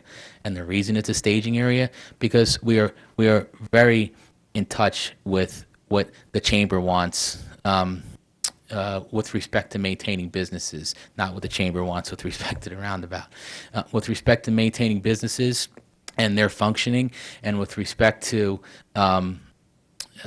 logistics of construction, it makes sense to have the contractor mobilized right there on a village parcel where we're not have to worry about dealing with anybody's private parcel. They're right there, so logistically, it's the logical place for him to work and construct this project. It's the logical place if we're going to have extended days to get this done as soon as possible. With the least interruption to traffic flow in the area when he's constructing, and pedestrian flow in the area when he's working, or parking in the area, because we look to maintain the parking across the street in the post office lot, and we're doing things like considering the post office lot as an open area to possibly facilitate the farmers market for the summer that we construct this project. As well as the Portuguese Fair, which is there now, but we might have to do some, jogging around with those folks. The Village Fair is going to have a little ripple in the logistics of how that's become a very successful fair, and the tables have expanded, probably twofold from when I first started working here. So all those things are in the fray, and everything is going to get vetted. And I think what I said in both meetings with the emergency personnel and with the business folks and the other folks that are interested in the logistics of getting this built in conjunction with what they're going to be left with and how they're going to function. If the village is not completely satisfied that everything is covered, and I say if the village is not satisfied, because ultimately someone's going to have to make the decision to press the button and go. If the village isn't satisfied that everything's in place to commence construction, we won't. We will not commence with construction if we're not going to be able to do this successfully and satisfy everybody, all the interested parties to the level that we think is doing our due diligence. So that's really our paramount effort there. With regard, I think I touched on what necessitated the schedule that Mr. Van Steen referenced. HPC he referenced, and with regard to the cost. So I think, John, I covered most of your questions. I covered Brian's questions. Dana's, Dana White's request to consider a Sing Sing Indian. No, I'm only bringing it up because I just want to make a point. The design, it's noted, all right, but that's a perfect segue into me saying that that's a collateral issue. We know we're going to have something in the middle. We don't know what it is yet, but we're really not designing for it. That's where we'll look, and I'm sure the board will look to the public for their input into items like that. Right now, I'm focused on engineering, construction, and logistics to satisfy interested parties. But items like that are going to be what we're having these meetings for, and items like that are really what I think is going to ultimately make this project successful. Not right now, sir. May I say this? In addition to some of the the venues that you see our webpage and what have you, if there are follow-up questions and you think they're more appropriate for the board is very available through the manager's office, so you can contact them there. If there's specific engineering questions or construction questions, we're already meeting with interested parties. But if you're not in any of the groups we discussed, or you would like individual questions, you could always feel free to reach me either at Village Hall at 941-4660 or in the DPW office. That was the DPW office number. Yeah. Yeah. So 941-4660 at DPW, and the village manager's office at 941-3554. I think I covered everybody's questions there. I don't see anything else there. We have quite a lengthy agenda, and I think we should turn it over to the clerk to get underway. Although when item Q comes up, there's obviously been a lot of comments that were raised, and I imagine that some of my colleagues and I may want to comment at that time. We always have a lot to take in at all of these meetings. So, Madam Clerk. Okay, so we'll move into Resolution A. Approval of minutes, January 18, 2017, regular meeting. Resolved that the Board of Trustees of the Village of Ossining hereby approves the minutes of the January 18, 2017, regular meeting as presented. Do I have a motion? So moved. Second. On the board. Madam Clerk. All those in favor? Aye. Opposed? Letter B, approval of minutes, January 25th, 2017, special meeting. Resolved that the Board of Trustees of the Village of Ossining hereby approves the minutes of the January 25th, 2017 special meeting as presented. Do I have a motion? So moved. Second. On the board. Madam Clerk. All those in favor? Aye. Opposed? Letter B, approval of voucher detail report. Resolved that the Board of Trustees of the Village of Ossining hereby approves the voucher detail report dated February 1st, 2017, in the amount of $707,609.32. Do I have a motion? So moved. Second. On the board. Madam Clerk. All those in favor? Aye. Opposed? Letter E, Fire Department appointment, Washington Hook and Ladder Company Number 2. Resolved that upon the recommendation of the Fire Chief, Jose Pereira of Ossining, New York, was elected an active member of Washington Hook and Ladder Company Number 2 for interior firefighting at their regular meeting. Do I have a motion? So moved. Second. On the board. Madam Clerk. All those in favor? Aye. Opposed? Letter F, Fire Department appointment, Washington Hook and Ladder Company Number 2. Resolved that upon the recommendation of the Fire Chief, Louis A. Rodriguez of Ossining, New York, was elected an active member of Washington Hook and Ladder Company Number 2 for interior firefighting at their regular meeting. Do I have a motion? So moved. Second. On the board. Madam Clerk. All those in favor? Aye. Opposed? Letter G, Fire Department removal, Senate Hook and Ladder. Resolved that upon recommendation of the Fire Chief, Jonathan Rivera, Ossining, New York, was removed from the active roles from Senate Hook and Ladder Company. Do I have a motion? So moved. Second. On the board. Madam Clerk. All those in favor? Aye. Opposed? Letter H, Fire Department removal, Senate Hook and Ladder Company. Resolved that upon recommendation of the Fire Chief, Lloyd Jones, Ossining, New York, was removed from the active roles from Senate Hook and Ladder Company. Do I have a motion? So moved. Second. On the board. Madam Clerk. All those in favor? Aye. Opposed? Letter I, Fire Department removal, Senate Hook and Ladder Company. Resolved that upon the recommendation of Fire Chief Daniel Bianciamano, Ossining, New York, was removed from the active roles from Senate Hook and Ladder Company. Do I have a motion? So moved. Second. On the board. Madam Clerk. All those in favor? Aye. Opposed? Letter J, DPW authorization to advertise for bids, materials, supplies, and services for May 1st, 2017 through April 30th, 2019. Resolved that the village clerk is authorized to advertise for bids for materials, supplies, and services for May 1st, 2017 through April 30th, 2019, to be returnable to the office of the village clerk. Do I have a motion? So moved. Second. On the board. Madam Clerk. All those in favor? Aye. Opposed? Letter K, approval of the awning permit, Good Choice Kitchen. Resolved that the Board of Trustees of the Village of Ossining hereby approves the application of Tyler's Drano LLC on behalf of the business Good Choice Kitchen located at 147 Main Street, Section 89.19, Block 4, Lot 35, for an awning in accordance with the application submitted on January 9, 2017, pending issuance of a certificate of appropriateness by the Village of Ossining Historical Preservation Commission. Do I have a motion? So moved. Second. On the board. Madam Clerk. All those in favor? Aye. Opposed?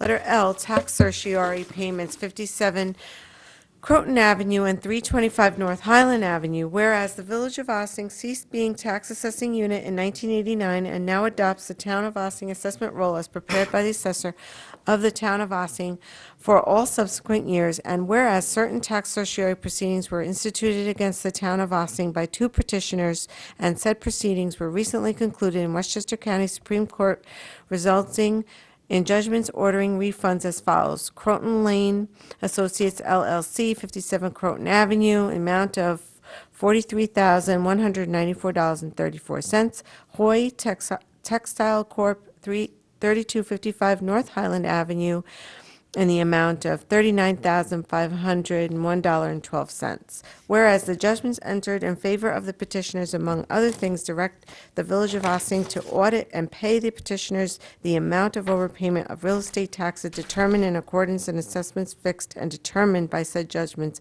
as detailed in Schedule A. And whereas in accordance with statutory mandates, any and all refunds of taxes necessitated by by said judgments are to be made without interest if paid within 60 days after service upon the village of certified copies of said judgments, or as may be set by court order. Now therefore be it resolved that the Board of Trustees of the Village of Ossining, upon certification by the village treasurer that all the aforesaid taxes have been paid, hereby authorizes and directs the village treasurer to make payments of refunds or real property taxes due to Copel, Martone, and Leitzman LLP as attorneys for petitioner Croton Lane Associates, and to Joseph E. St. Ange as attorney for Hoyt Textile Corp., and is further resolved that the village treasurer shall make a notation in the margin of the assessment roll of the Village of Ossining that said assessments were reduced and payments of refunds of the overpayment of real property taxes was made pursuant to said judgment. In Schedule A indicates the total is $43,194.34 for Croton Lane Associates, and for Hoy Textile Corp. in the amount of $39,501.12. Do I have a motion? So moved. Second. On the board, Madam Clerk. All those in favor? Aye. Opposed? Letter M, resolution establishing fees associated with fields and facility use permit applications for Ossining Rec and Park Department. Whereas an amendment is necessary to the 2017 fee schedule as adopted by the Village of Ossining Board of Trustees on December 7, 2016, in order to include provisions for fee for issuance of field and facility use permits pursuant to Chapter 190, Section 190-7 of the Code of the Village of Ossining. Now therefore be it resolved that the following addition to the adopted 2017 fee schedule is hereby approved. Did you want me to read all these fees? All of it? Can we If you say don't feel so it's moved? necessary, we can say that it's, pardon? So moved? If you need to see She the wanted to fee. know if we Okay. we wanted her to read the number, Okay. the The amount. fee schedule You don't- is located at the clerk's office and is also on the website. Do I Thank have you. a motion? So moved. Second. Second. I'd just like to acknowledge as we do this that this is the same form that is being adopted, or a resolution being passed as well by the town, because it's the recreation programming is organized by our recreation superintendent. I appreciate him and with the input from the Recreation Advisory Board to really formalize this procedure, and that's really what putting the fee schedule is in place for. And pleased to be able to partner with the town so that it's consistent through all town parks and village parks. Madam Clerk. All those in favor? Aye. Aye. Opposed? Letter N, agreement between the City of New York acting through the New York City Department of Environmental Protection and the Village of Ossining for water demand management assistance. Resolved that the Board of Trustees of the Village of Ossining hereby authorizes the interim village manager to enter into an agreement with the City of New York through the New York City Department of Environmental Protection for water demand management assistance, substantially in the form of the draft agreement dated January 24, 2017, the terms of such agreement subject to review and approval by Corporation Council. Do I have a motion? So moved. Second. This is just a really, one of our nicer ones to be able to pass. This is a pretty exciting opportunity to, it's a significant amount of money that is going to help improve the conservation efforts from already underway from our water department and throughout our community, and it's an important piece of being responsible and thoughtful about our water system. So I'm pleased that we're able to take advantage of it. There's only a handful of municipalities that had access to it, and we jumped on the opportunity, and we're the first ones to be moving through the process. So happy to have this getting to the next step. Thank you, Stuart, for partnering with the rest of staff, particularly Andy Ortiz and Paul Fraioli, to make this happen. Madam Clerk. All those in favor? Aye. Opposed? Letter O, call for public hearing, local law number 1, 2017, entitled Revision to Chapter 216 Sidewalk Cafe. Resolved that the Board of Trustees hereby calls for a public hearing to take place at the Birdsall-Fagan Police Court Facility, 86-88 Spring Street, Ossining, New York, on February 15, 2017, at 7:30 p.m., or as soon thereafter as the matter may be heard, to consider the matter of local law number 1, 2017, entitled Revision to Chapter 216 Sidewalk Cafe of the Village Code of the Village of Ossining to delete from Section 261-3 reference to the dates to operate a sidewalk cafe, which dates are now from April 1st through October 31st of any calendar year. Do I have a motion? So moved. Second. Yeah, I'm pleased we were able to make this modification. It came to our attention from a particular business owner that they were interested in being able to have seating outdoors on the sidewalk year-round, and given some of the beautiful winter weather we've had, sometimes it might be nice to sit on a Main Street and enjoy a coffee in January, so that's the reason for this. So at least I'm sure that everybody is happy to be able to support this effort. Madam Clerk. All those in favor? Aye. Opposed? Letter P, a resolution authorizing the reconstruction, resurfacing of streets in and for the Village of Ossining, Westchester County, New York, at a maximum estimated cost of $530,000, and authorizing, subject to permissive referendum, the issuance of $250,000 serial bond of said village to pay part of the cost thereof. Be it resolved by the affirmation vote of not less than 2/3 of the total voting strength of the Board of Trustees of the Village of Ossining, Westchester County, New York, as follows. Section 1, the reconstruction, resurfacing of streets in and for the Village of Ossining, Westchester County, New York, including sidewalks, curbs, gutters, drainage, landscaping, grading, or improving rights of way, and other improvements and cost incidental thereto, is hereby authorized, subject to permissive referendum, at a maximum estimated cost of $530,000. Section 2, the plan for the financing of the aforesaid maximum estimated cost is as follows. A, by the issuance of $250,000 serial bonds of said village, hereby authorized to be issued therefore pursuant to the provisions of the local finance law.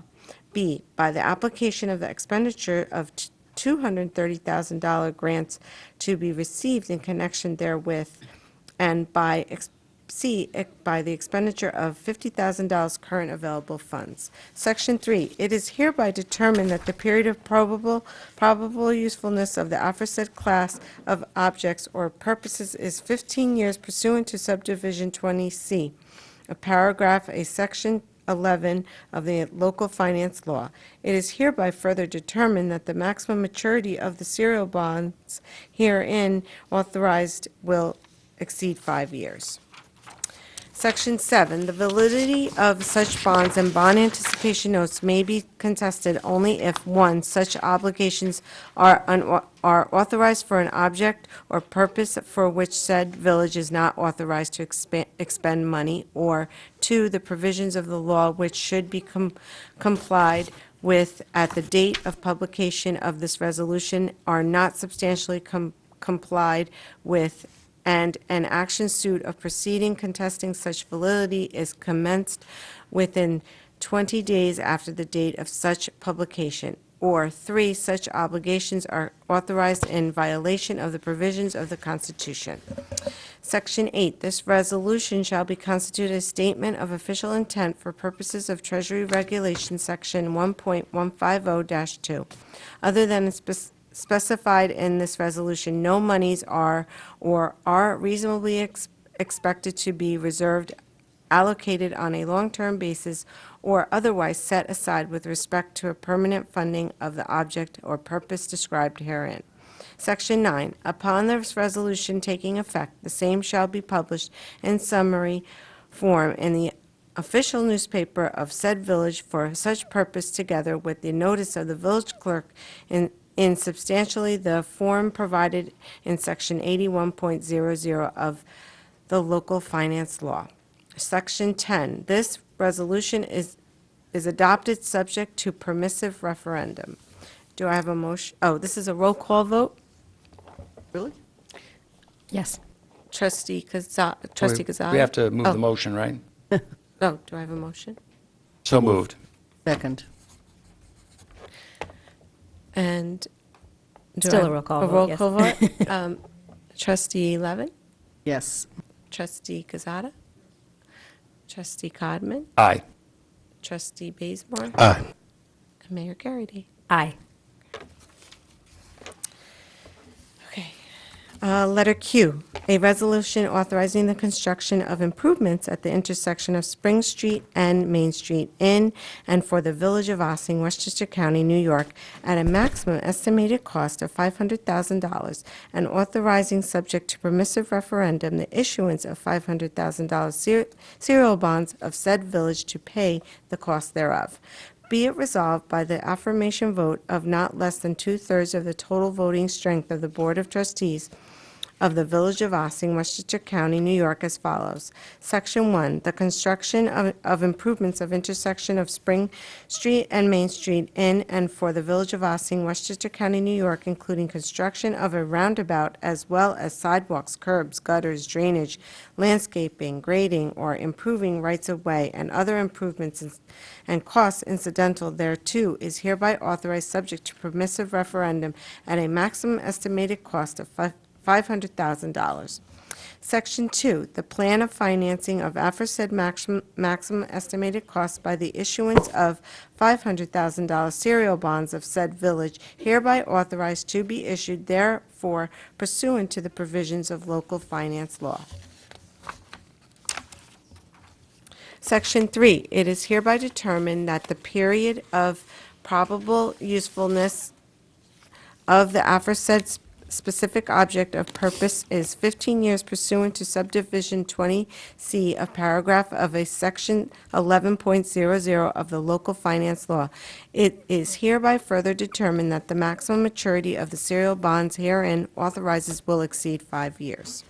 Section 7, the validity of such bonds and bond anticipation notes may be contested only if, 1, such obligations are authorized for an object to or purpose for which said village is not authorized to expend money, or 2, the provisions of law which should be complied with at the date of publication of this resolutions are not substantially complied with, and an action suit or proceeding contesting such validity is commenced with 20 days after the date of such publication, or 3, such obligations are authorized in violation of the provisions of the Constitution. Section 8, this resolution shall constitute a statement of official intent for purpose of Treasury Regulation Section 1.150-2, other than specified in this resolution. No monies are or are reasonable expected to be reserved, allocated, or on a long-term basis or otherwise set aside with respect to permanent funding of the object or purpose described herein.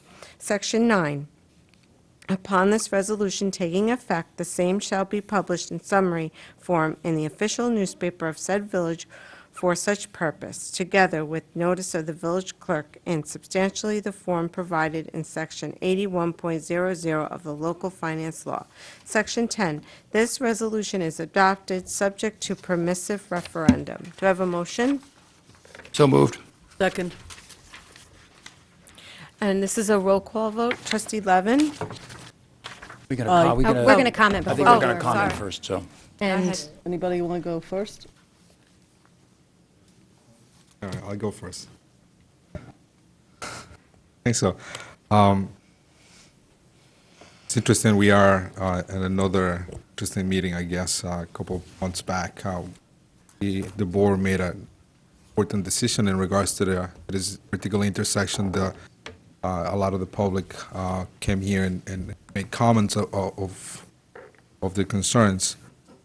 One thing that I would like to make clear to the members of Ossining and the people who probably watches this, or maybe related to the Facebook pages of comments, for the past maybe week, couple days, some comments, some postings were made, some misinformation was done, some of the pages. Some of that misinformation hopefully was clarified by our interim village manager today in regards to the process and how we have reached out to members of the community that are part of what this project should be and is all about. One of the things that was brought out early in the evening was that members of the chamber came and talked in opposition of this particular project. I have mentioned before in the past that I actually talked to some people on the chamber, not here in Austin, but in Glens Falls, and they were they felt the same way, but the feeling was a little bit, it changed, I guess, through the process. So I just want to make sure that, when we make a tough decision like this, all the facts are on the table and not misperception or miscommunication from members of the community have said on these pages and kind of sets a different tone of what this board is trying to proceed. And I'm just going to go to one of the, and I'm not going to say for what particular page or what it was said, but one of the comments that was said is pretty much just says that we wanted to bypass and otherwise require any environmental impact study statement that this board wants to do. That's not the case. You heard from our inter-village manager that we actually are in the process to do all those things. It's not like we're going to do something without making sure any problems may occur within the process. So we are doing all those things. I have met personally with some of the members of the HPC, and they do have some concerns. And I hope through the meetings that our village manager's office is conducting, some of that stuff may get resolved. Maybe not. But I hope that will be the case. So I just want to make sure that the public understands that we do a lot of work. We do a lot of homework. We do try to understand what that is going to be, what the impact may be. Again, something that Dana White said, it was pretty interesting. We do look for the future and not just look for 6 months, 7-month period. We look for the impact of what it's going to take the next 5-10 years to our village. And it was said before, the people that sits in those chairs, because I think they care about this community. We want to make not just the downtown better, but I think we want to make the whole village a better place to be, a safer place to be, something that people can come in and shop. So we do look through all those things. So, my feeling's still the same. It was a couple months back, so I'll let Alice talk if they got some additional comments. Anybody want to raise their hand to go next? Anybody down there? Hi, John. So when we had our last meeting about this, I think I made it clear that the idea of traffic circles and roundabouts, I think is a good thing. I'm not in favor of standing cars and all the fumes and all that other stuff. And I think that movement of traffic is not necessarily a bad thing. I also feel that a lot of the concerns that have been expressed tonight, I think the traffic circle has become a focal point for a lot of other larger challenges. And I talked about those in the meeting back in November, specifically around the highway of Route 9 and that wonderful stop sign across from the bank that you can touch and you can walk across and wave at all the cars. But, at the end of the day, I wasn't for the traffic circle where it's proposed right now. But I will say this, that regardless of what we decided to do in terms of whether we were going to keep it the same or make it the traffic circle, there was going to be disruption in terms of the construction of all that and all the stuff that's going to be done. I've had a chance to look at these smaller roundabouts, and it's my understanding from some of the research that I've done that a single lane roundabout has a traffic calming effect, and I think that this is actually going to achieve a lot of the things that we want in the downtown. It's going to slow the traffic down. People need to be respectful of the crosswalks. I know that when I drive down and there's that crosswalk by the aqueduct, when people step onto that walkway, people have been stopping. I know because I've walked across that walkway. And I think people are learning to understand that's the kind of traffic pattern that we want. And finally, I'm just going to say that, you know, even though I didn't prevail in my opinion, I feel that at the end of the day, it's about the execution of the project. And one thing that I'm very confident about is that the village manager, the interim village manager, is somebody who knows what he's doing and he knows how this is going to get done. When he tells you if it's not right to execute it, we're not going to do it. And we are going to go through the EIS. We are going to go through all the things. Because right now, even though I did not prevail, in my opinion, not to have it there, my feeling is that it needs to be executed. And it needs to be executed well. It needs to be executed so we minimize the disruption to any type of business activity and any of the other things that are going on. You know, I wish my opinion had prevailed the last time. But I'm not going to hold this thing up because at the end of the day, I think traffic circles have a place here, and I think they can be a good thing for our village, not only now, but in the future. Yeah, I'm going to go. I'm looking through my notes, so give me 1 second. Thanks, John and Manny. I'm just going to try to add rather than be redundant here. So it seemed to me from the conversation today that a couple of things have come up. The time and the rushing discussion.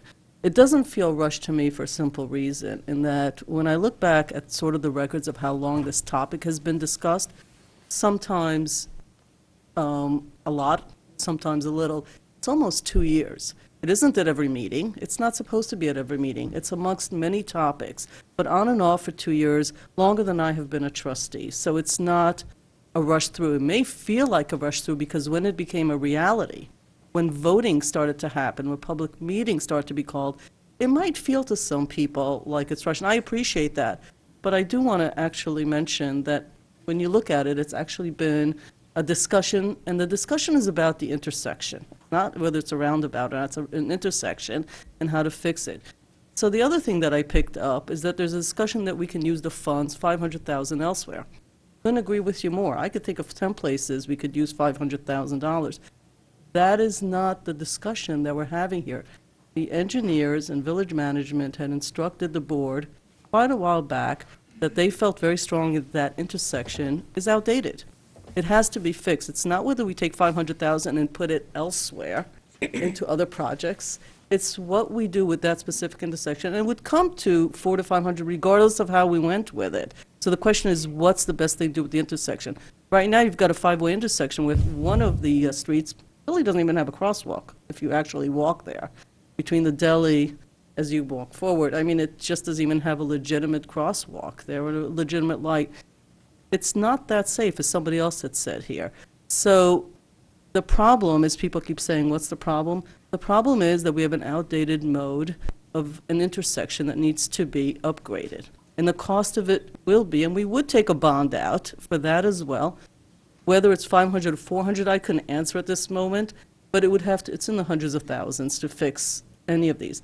I like John, I don't want to repeat it, but I do like the idea that everything that John said, whoever believes that we shouldn't do that intersection could save that money, I simply will say to you, I disagree. I've lived through too many times when engineers were not listened to, whether it was water, intersection roads, driveways, and it's disastrous. And then people look back and say, why didn't you listen to the engineers? So for me personally, on my conscience, I'm going to believe that we need to do something in that intersection. So the arc of the discussions over time is very real. The aesthetics of whether it fits in the historic, which I think came up a number of times. Look, you know, I lived in a place that's a hell of a lot older than this village, and they switched to roundabouts probably about 15 years ago because they wanted to coordinate pedestrian and traffic in that area. And they had archaeologists on this tour. So for me, this makes a lot of sense. And for me, it fits with history, but I'm not a historic expert. I don't pretend to be. And we did have meetings with lots of different people about this. And there are some differences of opinions, obviously. And I appreciate that, and we did hear that. But for me, I think it actually fits really well with the way the downtown is. The business issue, Gail, no question that the chamber has made it very clear about their position. I have no doubt that fixing a 5-way intersection will be a disturbance to the businesses. but it would be a disturbance to those businesses regardless with which solution to the problem this board chose. The question simply is, at the end, for me, what is a better fit for the village? What is a better fit for the cars? And I actually have found that roundabouts, not the Washington ones, by the way, which I think are large, but the roundabouts are actually very consistent with what pedestrians need and the way pedestrians use it. So I'm hoping that I covered the pieces that were not covered by my colleagues. In addition, I tried to take notes the way the interim village manager did. If we haven't, or I haven't, my email is the same as all the other trustees with my name, and then at thevillageofossining.org. Please feel free to ask me any questions you want, and I'll try to answer them if I didn't address some of the concerns stated tonight. So thank you. Trustee Bazemore, did you want to comment? Yes. One of the things I'm hearing tonight is, to me, what I'm hearing is the economic development piece. And when you think about economic development, and you think about the reason of even changing Spring Street into a two-way, it was a concept that you would do infill development, which is the Market Square properties and the post office parking lots. I still believe that if you're going to create a walkable community, if you're going to create foot traffic, that you have to build on those lots. So for me, I'm still going to vote no, because I actually think that it's one thing, like particularly for pedestrians. I walk to work every day. I grew up down the street. I've walked these streets ever since I was like 10 years old, when they thought it was safe, because you're safety. But, you know, and the thing I've been hearing, and people have just been waiting for the downtown to kick off, waiting for something to be there. And you can't do that with the traffic, with the roundabout. Pedestrians. We all went to Glen Falls. I walk. You step in front of there, the cars kind of stop. For me, what's safer is there's a light, you got 20 seconds, you walk across the street. That's it. So when it comes to time, when the conversation's about, you know, whether we do something or not do something, it's all about the design. I honestly believe if this roundabout goes through, that you can forget completing your downtown. That you won't be able to create that foot traffic, because there won't be any businesses or residential there to be there. And the reason you did the two-way was to attract developers to the intersection. And this whole conversation about the $500,000, if this was an RFP, this could have been a part of the whole process, and we wouldn't even have to be talking about bonding the money. So for me, I really do hope that it doesn't look like it will be stopped here, but that people actually start paying attention, because interest rates are growing up. Like, we should have been developing maybe a couple of years ago. I understand government moves slow, but if you want your downtown and you want to complete it downtown, you have to build. You have to put back what urban renewal stole from you. You know, people, that's what people are looking for. And just one last comment on the businesses, as I was talking to business owners, you know, we have some great people in our downtown area who are investing in other communities. I just don't understand the message that it sends to them. They can be our ambassadors, and instead they see us as adversaries. So I'm going to continue to vote no, because I really think it's important, just for my own personal desires of what I would like to see in the village, that there's no roundabout. Traffic does not bring people. People do.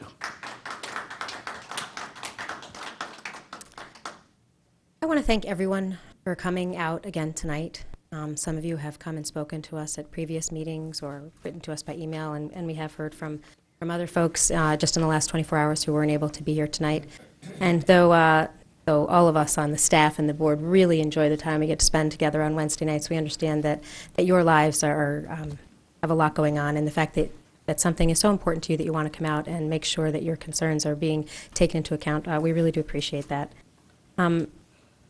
I will do my best not to repeat much of what has been said, but safety is one of the topics that comes up pretty frequently. And it's a tough one to address because it doesn't feel safer for pedestrians with the roundabout. So it's really hard to say, but it is. And that's one of the benefits we had of having the representative from the DOT come down, because they have done the studies. And they've done the studies, and it has been so overwhelmingly consistent that pedestrian safety is better with roundabouts, that roundabouts are their preferred choice for any new or upgraded intersection. And they go with that unless there is some other factor that doesn't allow it, because either it's significantly more expensive or there's something about the topography or the engineering that doesn't allow it. One of the engineering limitations that might be placed on an intersection, making it not possible to be a roundabout, is that there wouldn't be enough space. There wouldn't be enough of the right-of-way footprint. And that's why we see many more of them out in the middle of nowhere where there's plenty of right-of-way, but why in many downtowns there just isn't enough space. And we wouldn't have enough space if it weren't for urban renewal having taken out those corners, because we are moving the sidewalk back, particularly on the Market Square corner. So we have had, by the count that I have here, since the initial first blush of plans were presented to us in this room on October 21st of 2015. That was the first of 9 meetings when it was actually on the agenda, and we discussed it. Most of those had public comments, some from many of the folks here or the organizations that they represent. And that has been very helpful to us being able to do our due diligence and making this very thoughtful decision that is going to impact all of us and all of our businesses and the generations to come. So I thank you for helping us to do our job well. The next time I anticipate it will be on the agenda will be at the February 22nd work session agenda. I'm looking at you, Interim Manager Frioli. We're going to have an update during that work session when Paul will be able to express in more detail what we can anticipate for the construction phase this summer, once he's had the next round of meetings, both with groups in the community as well as with the engineer. And we encourage folks to, if you have more questions, to please send them to us. We're also going to be posting information responding to some of the most frequently asked questions that we get on the village website. Again, I just appreciate everybody coming out tonight, and as you have been for the last 15, 16 months or so, to the public meetings, as well as reaching out to us by email and throughout the community. And with that, I say, Madam Clerk. Okay, roll call vote. Trustee Levin? Aye. Trustee Cazada? Aye.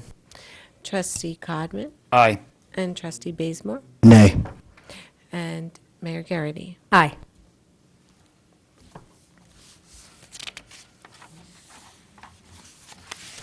Letter R, Finance Establishment of Streets Improvements Capital Projects for 2017.